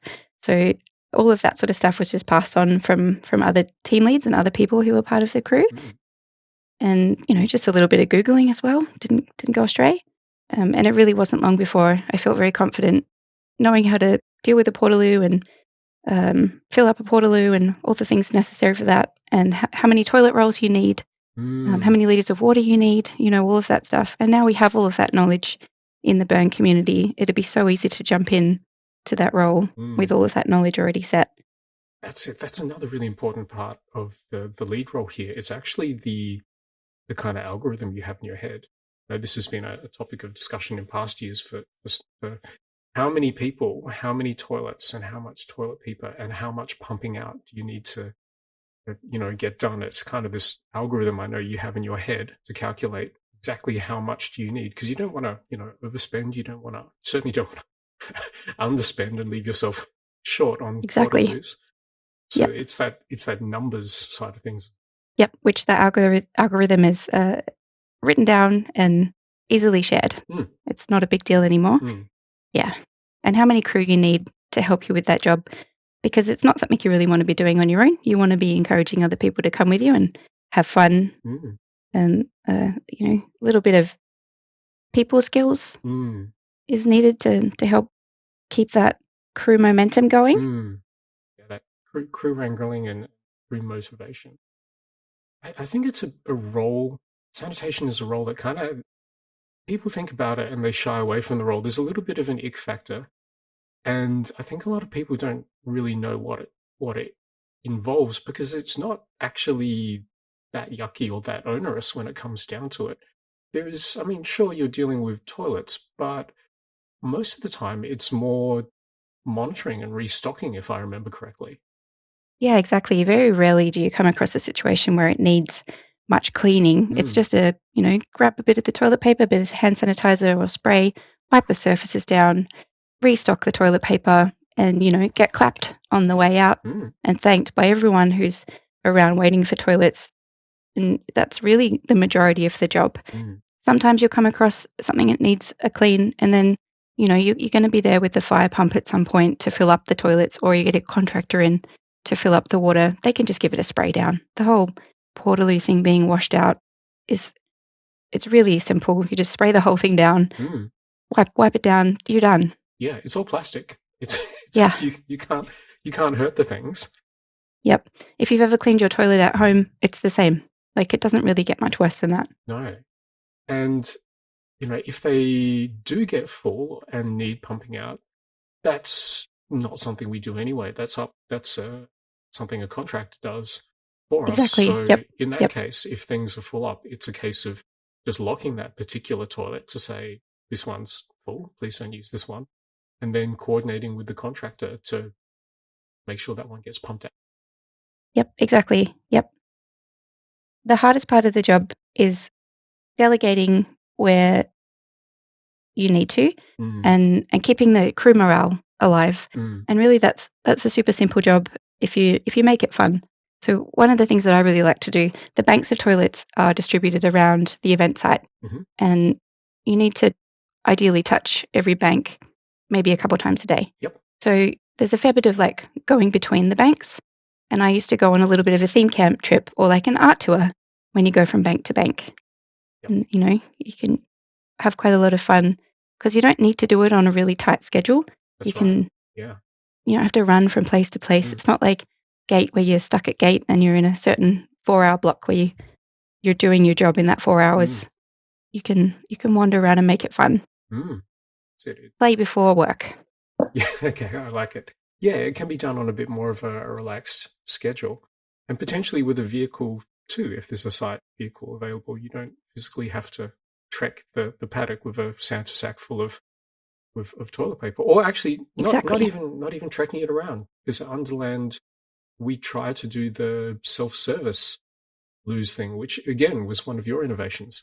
Yeah, how good is it just being able to put a clear plastic box with toilet paper and some supplies in it, and then if someone comes to the loo and we haven't been around to do our trip yet, they can just self-serve and clean the toilet and restock. If you spread that effort to maintain toilets to the rest of the community, it puts less weight on the crew that have to go around. There's still necessary to have one person having a bit of oversight over the entire system to make sure that the system doesn't fall down. But if you can delegate some of that job of keeping them clean and stocked to the people who are using them, that seems logical. Yeah. And in my experience, it's worked really well. We have those plastic tote totes there with the toilet paper, the hand sanitizer, some cleaning supplies in there, and I think the occasional sign that says, "Welcome to the sanitation team," cheekily, like everyone's on the sanitation team now. And it works. Yeah. People end up adopting a little bank of Portos near them and looking after them. People will come and tell you if the tote bin needs filling up with toilet paper. People will take the old little cardboard rolls out of the toilets and pop them in that tote bin for us. It works really well, like this whole self-service model. Who would have thought? Burners are actually, pretty responsible and good at looking after, their shit and looking out for others as well. In an ideal world, each toilet bank needs to be seen to twice a day for top up of paper and potentially water as well. What else would being on the sanitation team involve apart from that? We talked about contractors. Contractors will come in to do the pump once or twice throughout the event. So I know they have to be guided around to make sure they do pump out every block. But is there anything apart from that needs to be done during the event if you're on the sanitation team? Not as part of the team. So if you're just one of the team members, just going around, ideally you would have a bit of a roster set before, so you'll know which schedule you're expected to turn up to and partake in. But no, other than that, having fun and going around and cleaning your bank of toilets on your schedule is really all the commitment that's needed for a general team member. Pretty simple. And it's one of those roles that really does get a lot of love from the community. Oh, yeah. You'll be there very obviously doing something in service of the event, and people will love you for it. Absolutely. I've been given cocktails and offers for massages and people dancing for me, always hand clapping and bowing down to me. It's kind of embarrassing sometimes. I'm like, I don't need this praise. I'm just cleaning your toilet. It's okay. Nice. And is there any time commitment required for a team member before or after gate opens, or is it mainly while the event is running? For the crew, definitely just in gate opening hours.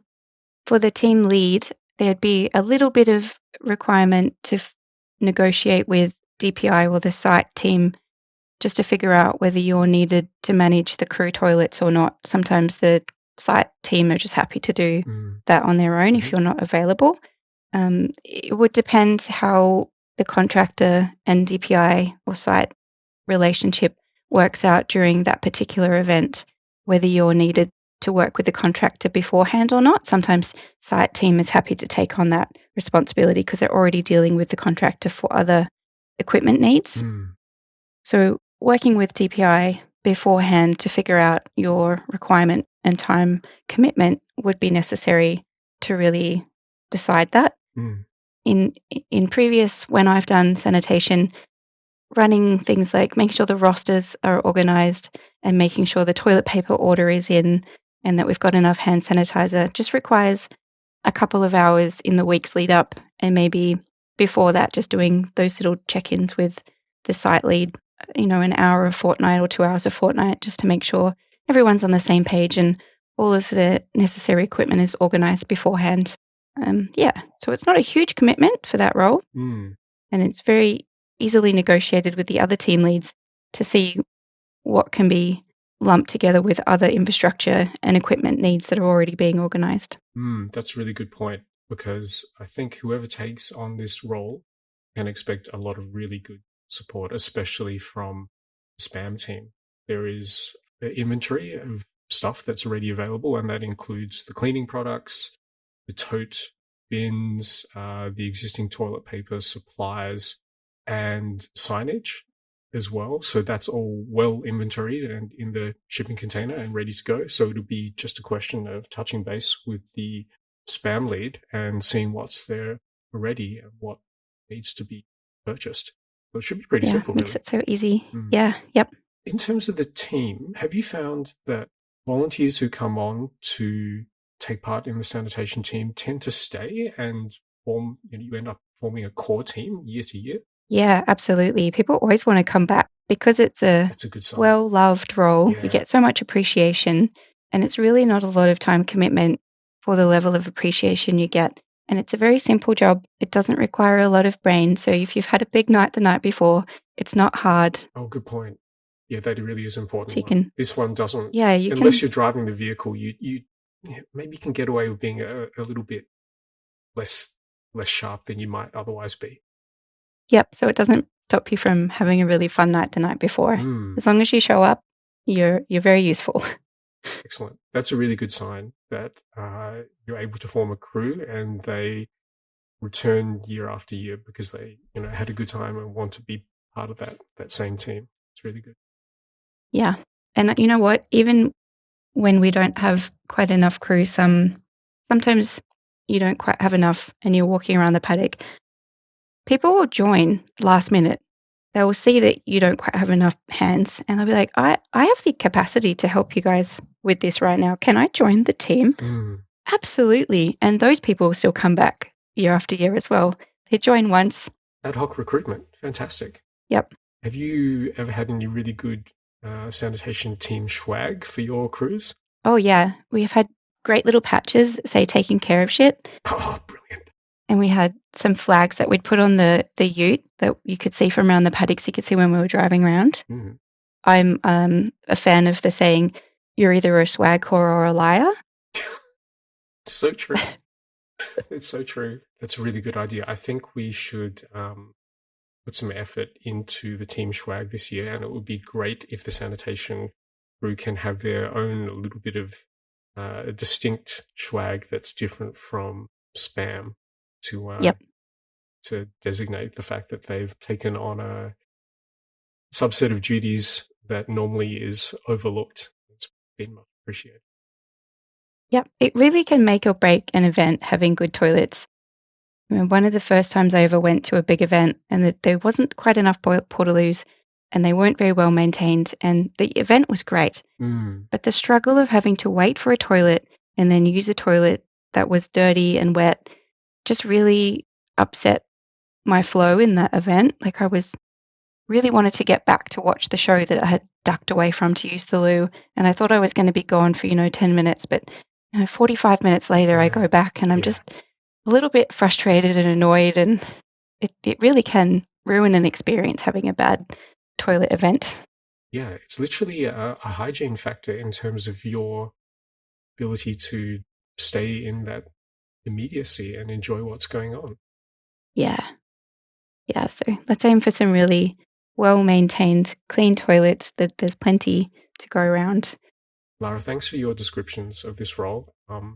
You really sold it. I almost, keep on getting people onto the podcast, and I think, oh, this actually sounds really good. I would like to be on that team this year, and I'm having that feeling now. So thank you for giving us that wonderful description of what it's like to be on the sanitation team and what it involves to be the sanitation team lead as well. You're welcome. Thanks for asking me all these questions. It gets me excited about doing things again too. And so if people are interested in becoming a member of the sanitation team, they can head over to the Underland website, which is underland.au, and fill in the volunteers expression of interest form there, or email crew@commonarts.org.au. While we're here, let's just give a little shout out for Pact and Aurora because everyone's excited to go to the Tassie Burn. Can you just give us a quick 30 seconds on when it's going to be and what it's going to be about? Yeah, so we've got Aurora happening down southern Tasmania from the 5th of November this year. We've got our site organised and it's about a half an hour from the Hobart Airport. Oh, that's really close. Yeah, wow. But we're on a kind of bushy block with a little creek running through it. We've got loads of theme camp applications already coming in. We're also looking for a sanitation team lead at the moment. But we have all the other team leads sorted, so we've got a good solid crew start, and we'll soon be putting tickets on sale, so keep an eye out for those. And I see that the website for Aurora Burn is Aurora Burn, spelt AURORABURN.org.au.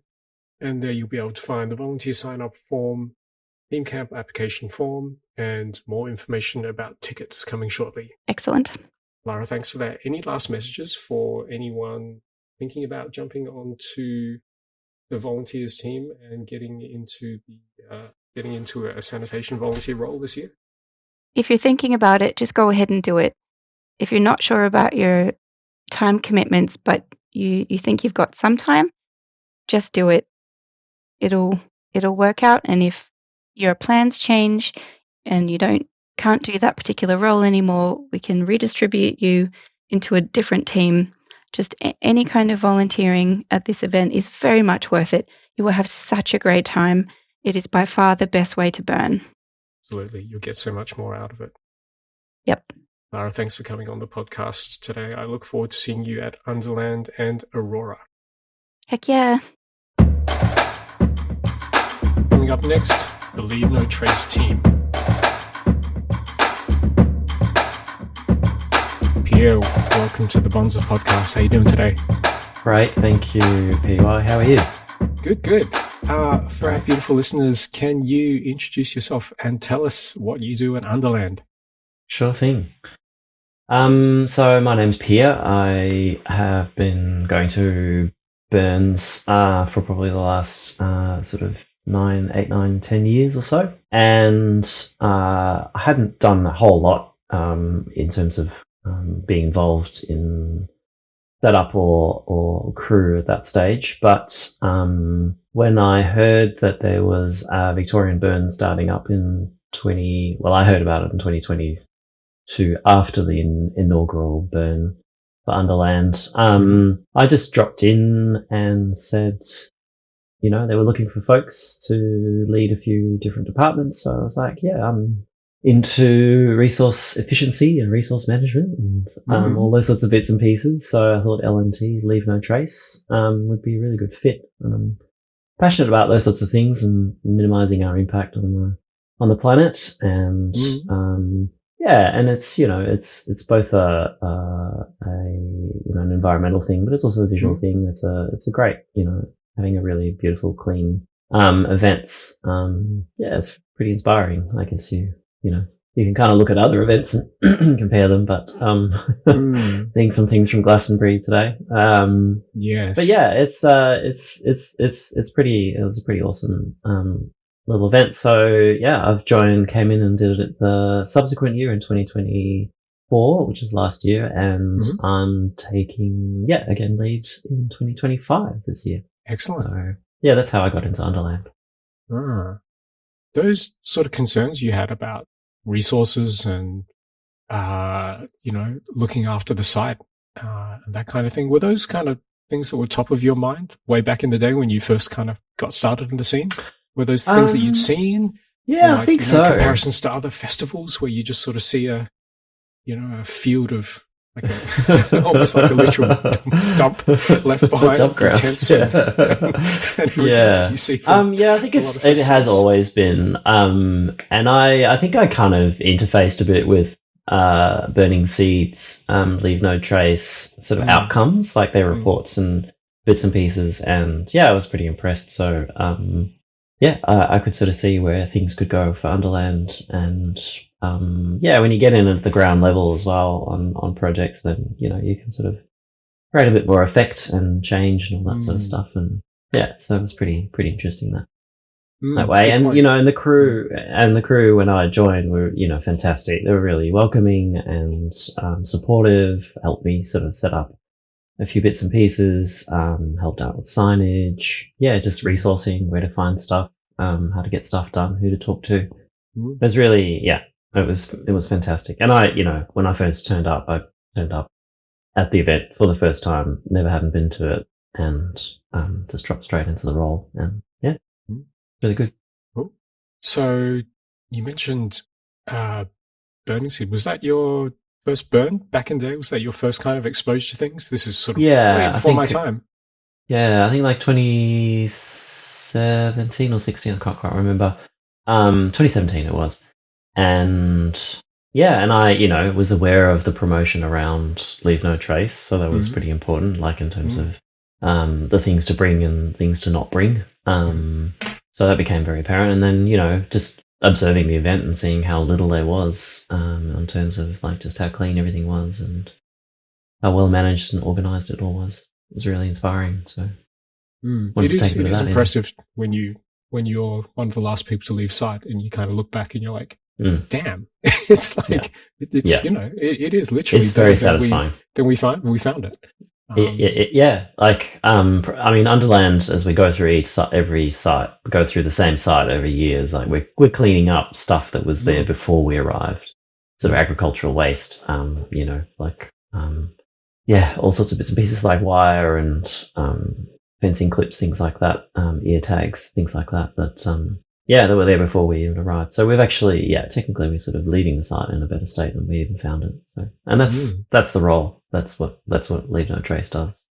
I think we do a good amount of fuel reduction and fence line maintenance as well each year inadvertently with our firewood run. That serves quite a dual purpose there.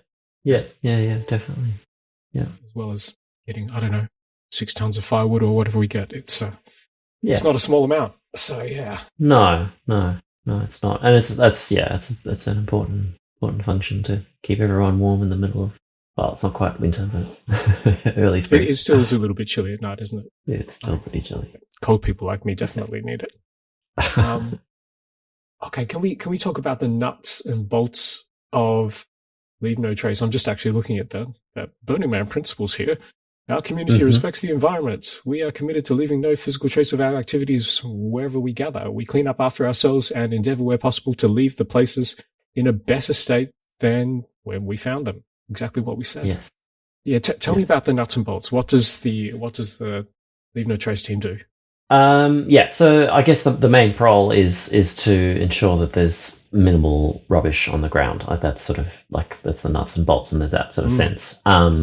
But the way we do it, like we're not there to sort of clean up after other people.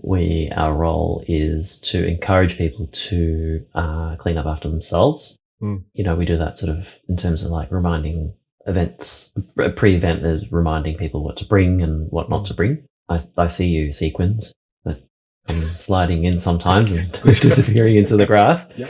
But you're very easy to find because you're bright and coloured. So things like that, feathers, sequins, just looking after the things that are sort of incidental, like things that you wouldn't intentionally drop, but that do happen. Not that you would be intentionally littering, but it's sort of in that sort of sense. So there's that sort of promotion side of things, and we do that through signage, and we do that through posts on the communications through emails and socials posting that goes on before the event, so people can remember what to bring and what not to bring.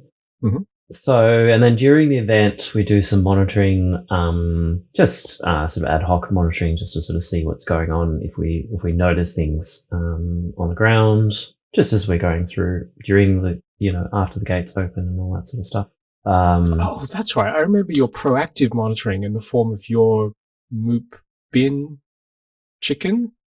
That was that was memorable. That was definitely coming back for a visit. Yeah, they were going to be there last year, and due to some technical difficulties, they weren't able to make it. But yes, there's a little flock of royal ibises. Thank you very much, everybody. Okay. They're not bin chickens. No, they are.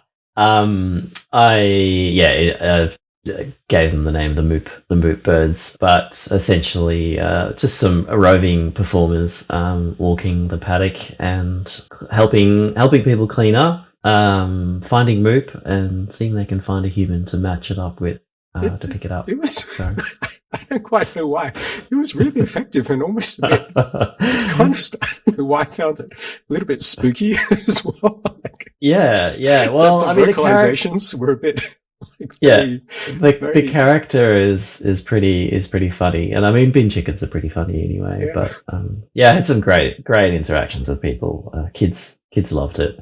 But without explaining exactly what it is that I'm doing and communicating it, then I'm just sort of assuming people I think it's a selling point. People get on this team, and then you'll be able to take part in this kind of. Oh yeah, okay, all right. Here we go. All right. So it's that. All right. So there's an opening position. I've got one other person to fill. There should be 3 birds. Myself. Well, not admitting that I'm a bird, but no. I'd love an extra bird or 2. I'll just need to set up a costume for them. So get in touch soon so you can become part of this. That'd be great. And maybe you need to audition to be able to do the voice as well. Yeah. Because not everyone's got the vocal range to do the. This is true. Kind of like. Oh God. It's coming back to me. That was really good. Yeah, it's coming back to me too. Oh, that's hilarious. So, and I mean, what the moot bird is kind of doing in a way is also contributing to the other main sort of activity that the Leave No Trace team does, which is the moot sweep. Yep. So that basically takes place after gates close, and not everybody, but the vast majority of punters at least have gone home. There'll still be a bit of the spam team, that being the site preparation and management. And yeah, so it's sort of like maybe 2 to 3 to 4 hours of walking the paddock, basically, doing the search line, pretending that we're Bill of Healers doing a search and rescue evidence search or something like that. It is a little bit. It is a bit like an evidence search. There's sort of a documentation aspect. There is. To it as yes. well. Yes, there is a documentation, and as long as your data is kept intact, then you could prepare a report that sort of that creates some output for it's just a report basically of how things have gone. Unfortunately, there was a mass data loss and last year, and I have managed to lose a fair bit of the data that was involved in that. So I've had to sort of pull up a slightly more restricted report. But, yeah, we should be fine this year. We've got a better system for next year. A little bit more fine-grained this year than last year is what I'm hearing. Yes. Yeah, we should explain that for people who haven't seen a moot map before. It's basically it's a map. Is it color-coded, showing? Yeah, it's sort of like a heat map. I guess that's what we went for with the first year is setting up a heat map so you can sort of see how much. So we literally ID each piece of MOOP, which is. Have we explained what MOOP is? I don't think we have. Oh God, we haven't. MOOP, Sorry, folks. MOOP is that's my fault. MOOP is matter out of place, which basically just denotes anything that's material that's on the ground that shouldn't be there, or could also extend beyond that. We do have a sort of a policy around land art, or Underland has a policy around land art that. While you can certainly use the materials that is in the landscape, we want the site to be returned to as it was before. So while you might build something and you might use some of the natural materials that you find, and even if you don't, even you construct other things, you're expected to return the site to its previous state. So just what it looked like before you got here. So yeah, it's just some things around that sort of complexity around what exactly we mean about matter out of place. So the MOOP suite basically entails getting a record of each practically every piece of MOOP that we find on the ground and recording it, and then getting a geotag on it so we can map that data. And then that basically would create this sort of heat map so you can kind of see where material was left behind, and it provides a pretty good initial baseline as well, but also post event you can sort of see what's going on. I know in the US they use their MOOP map. It's almost a bit of a check up on how the theme camps went. How do you guys go with MOOP?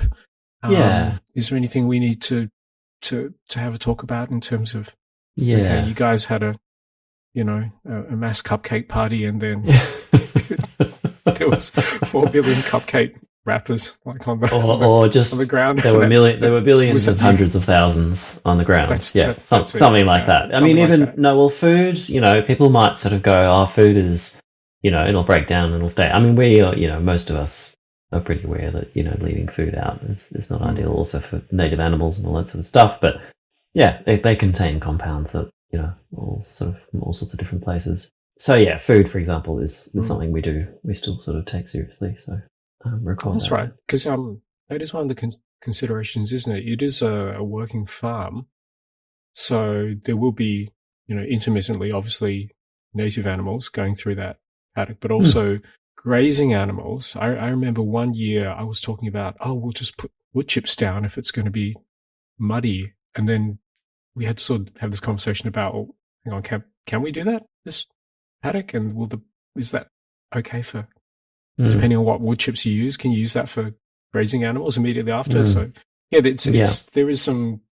It's not just return it to bushland state. It's return it to like a working farm state as well. Yes. Yeah. Yeah. No, we have commitments to the landowner, and we have commitments to the key stakeholders in terms of those who approve our permitting and the regulations and so on like that. So that's a really important part of what we do too. Is we're maintaining our compliance.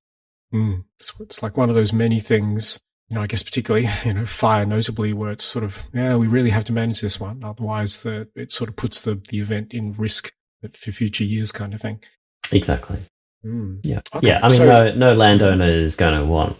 I mean, I guess it depends how much they were getting paid for their land, but yeah, no landowner wants to see their litter all over their property.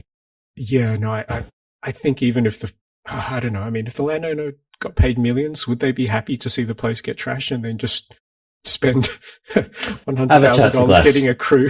Have a chat to the Glastonbury lot. Yeah. Anyway. No, maybe not.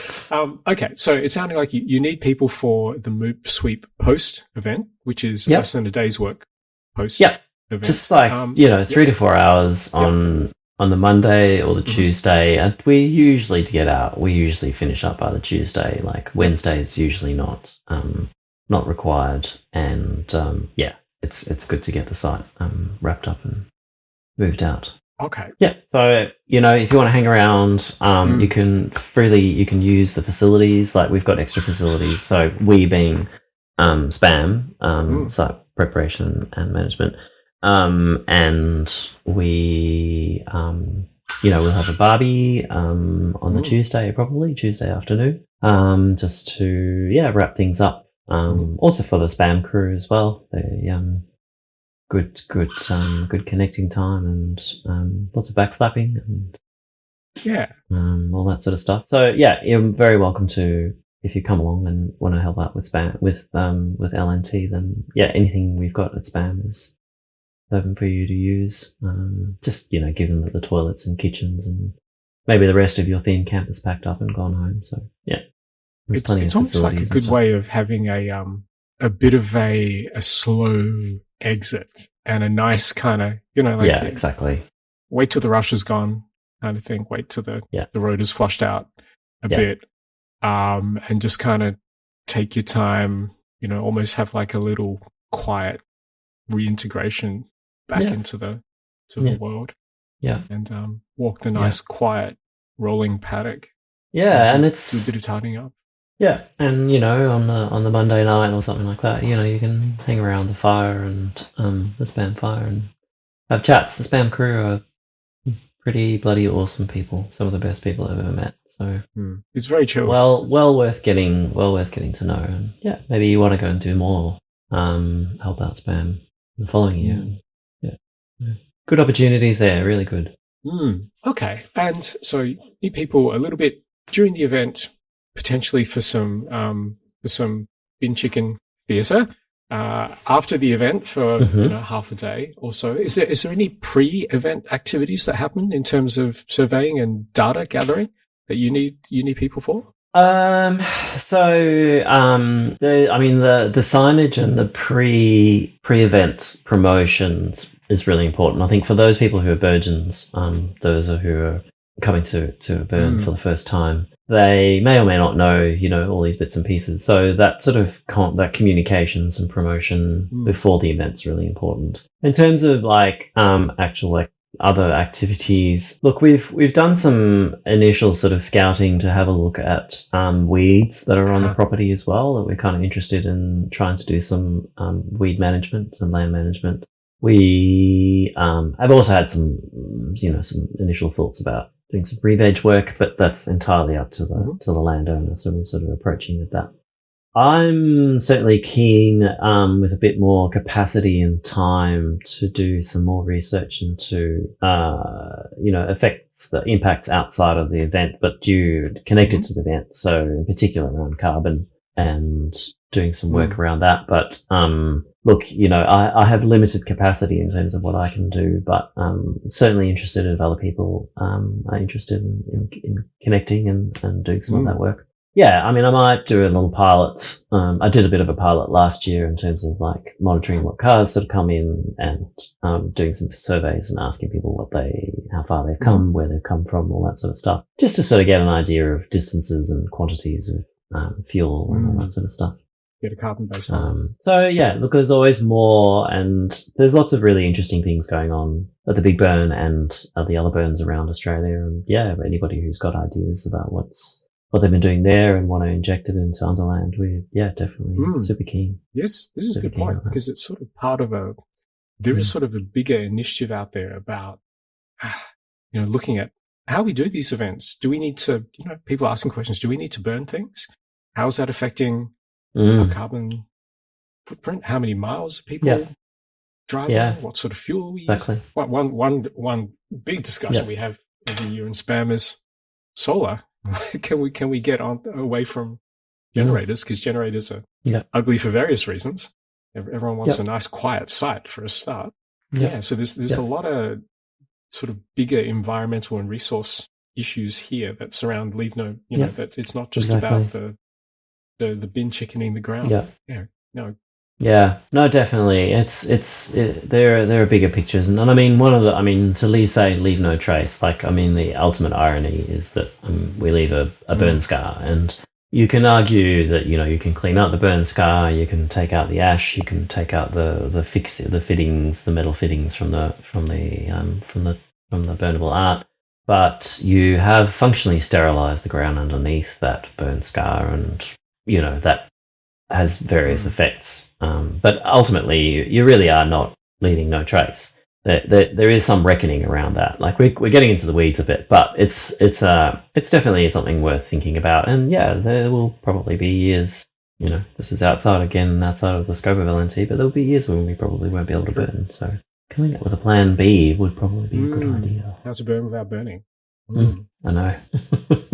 We can have little LED lamps, those little candles, little LED candles. Just throw them collectively into a massive bonfire, like lithium fire on the ground, and see what happens. Okay.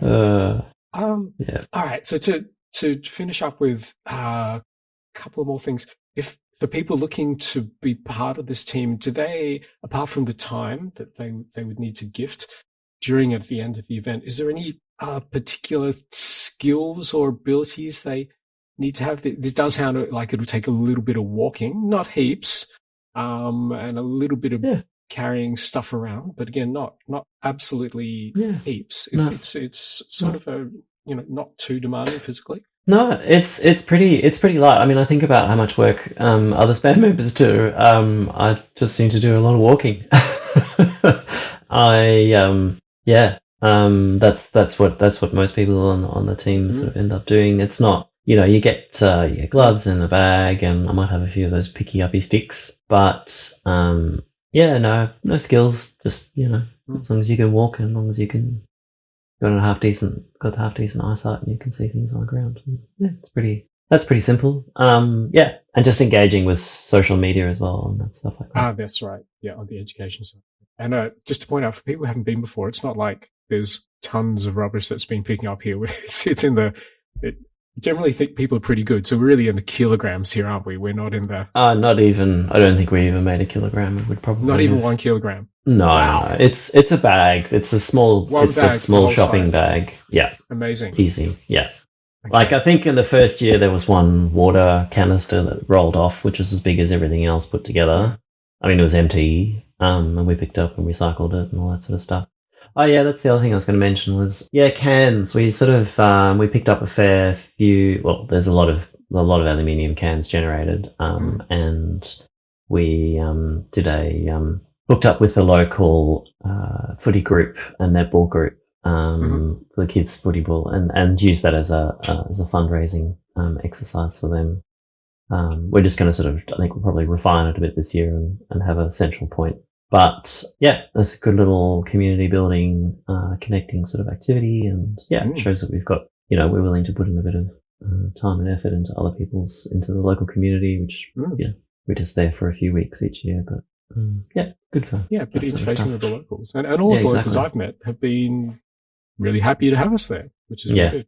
Absolutely love it. They and for those who never come before, they see something and their eyes are widened, and they really enjoy it. I don't think we've had anything negative so far. So no, it's all been pretty good, and hopefully more of the same. Okay, well, maybe in closing, can you tell me, for people who are sort of thinking about jumping on board with your team, what's the main thing that you take away? When the event is done and you sort of reflect back on, how did I spend that week? Did I have a good time? Did I not have a good time?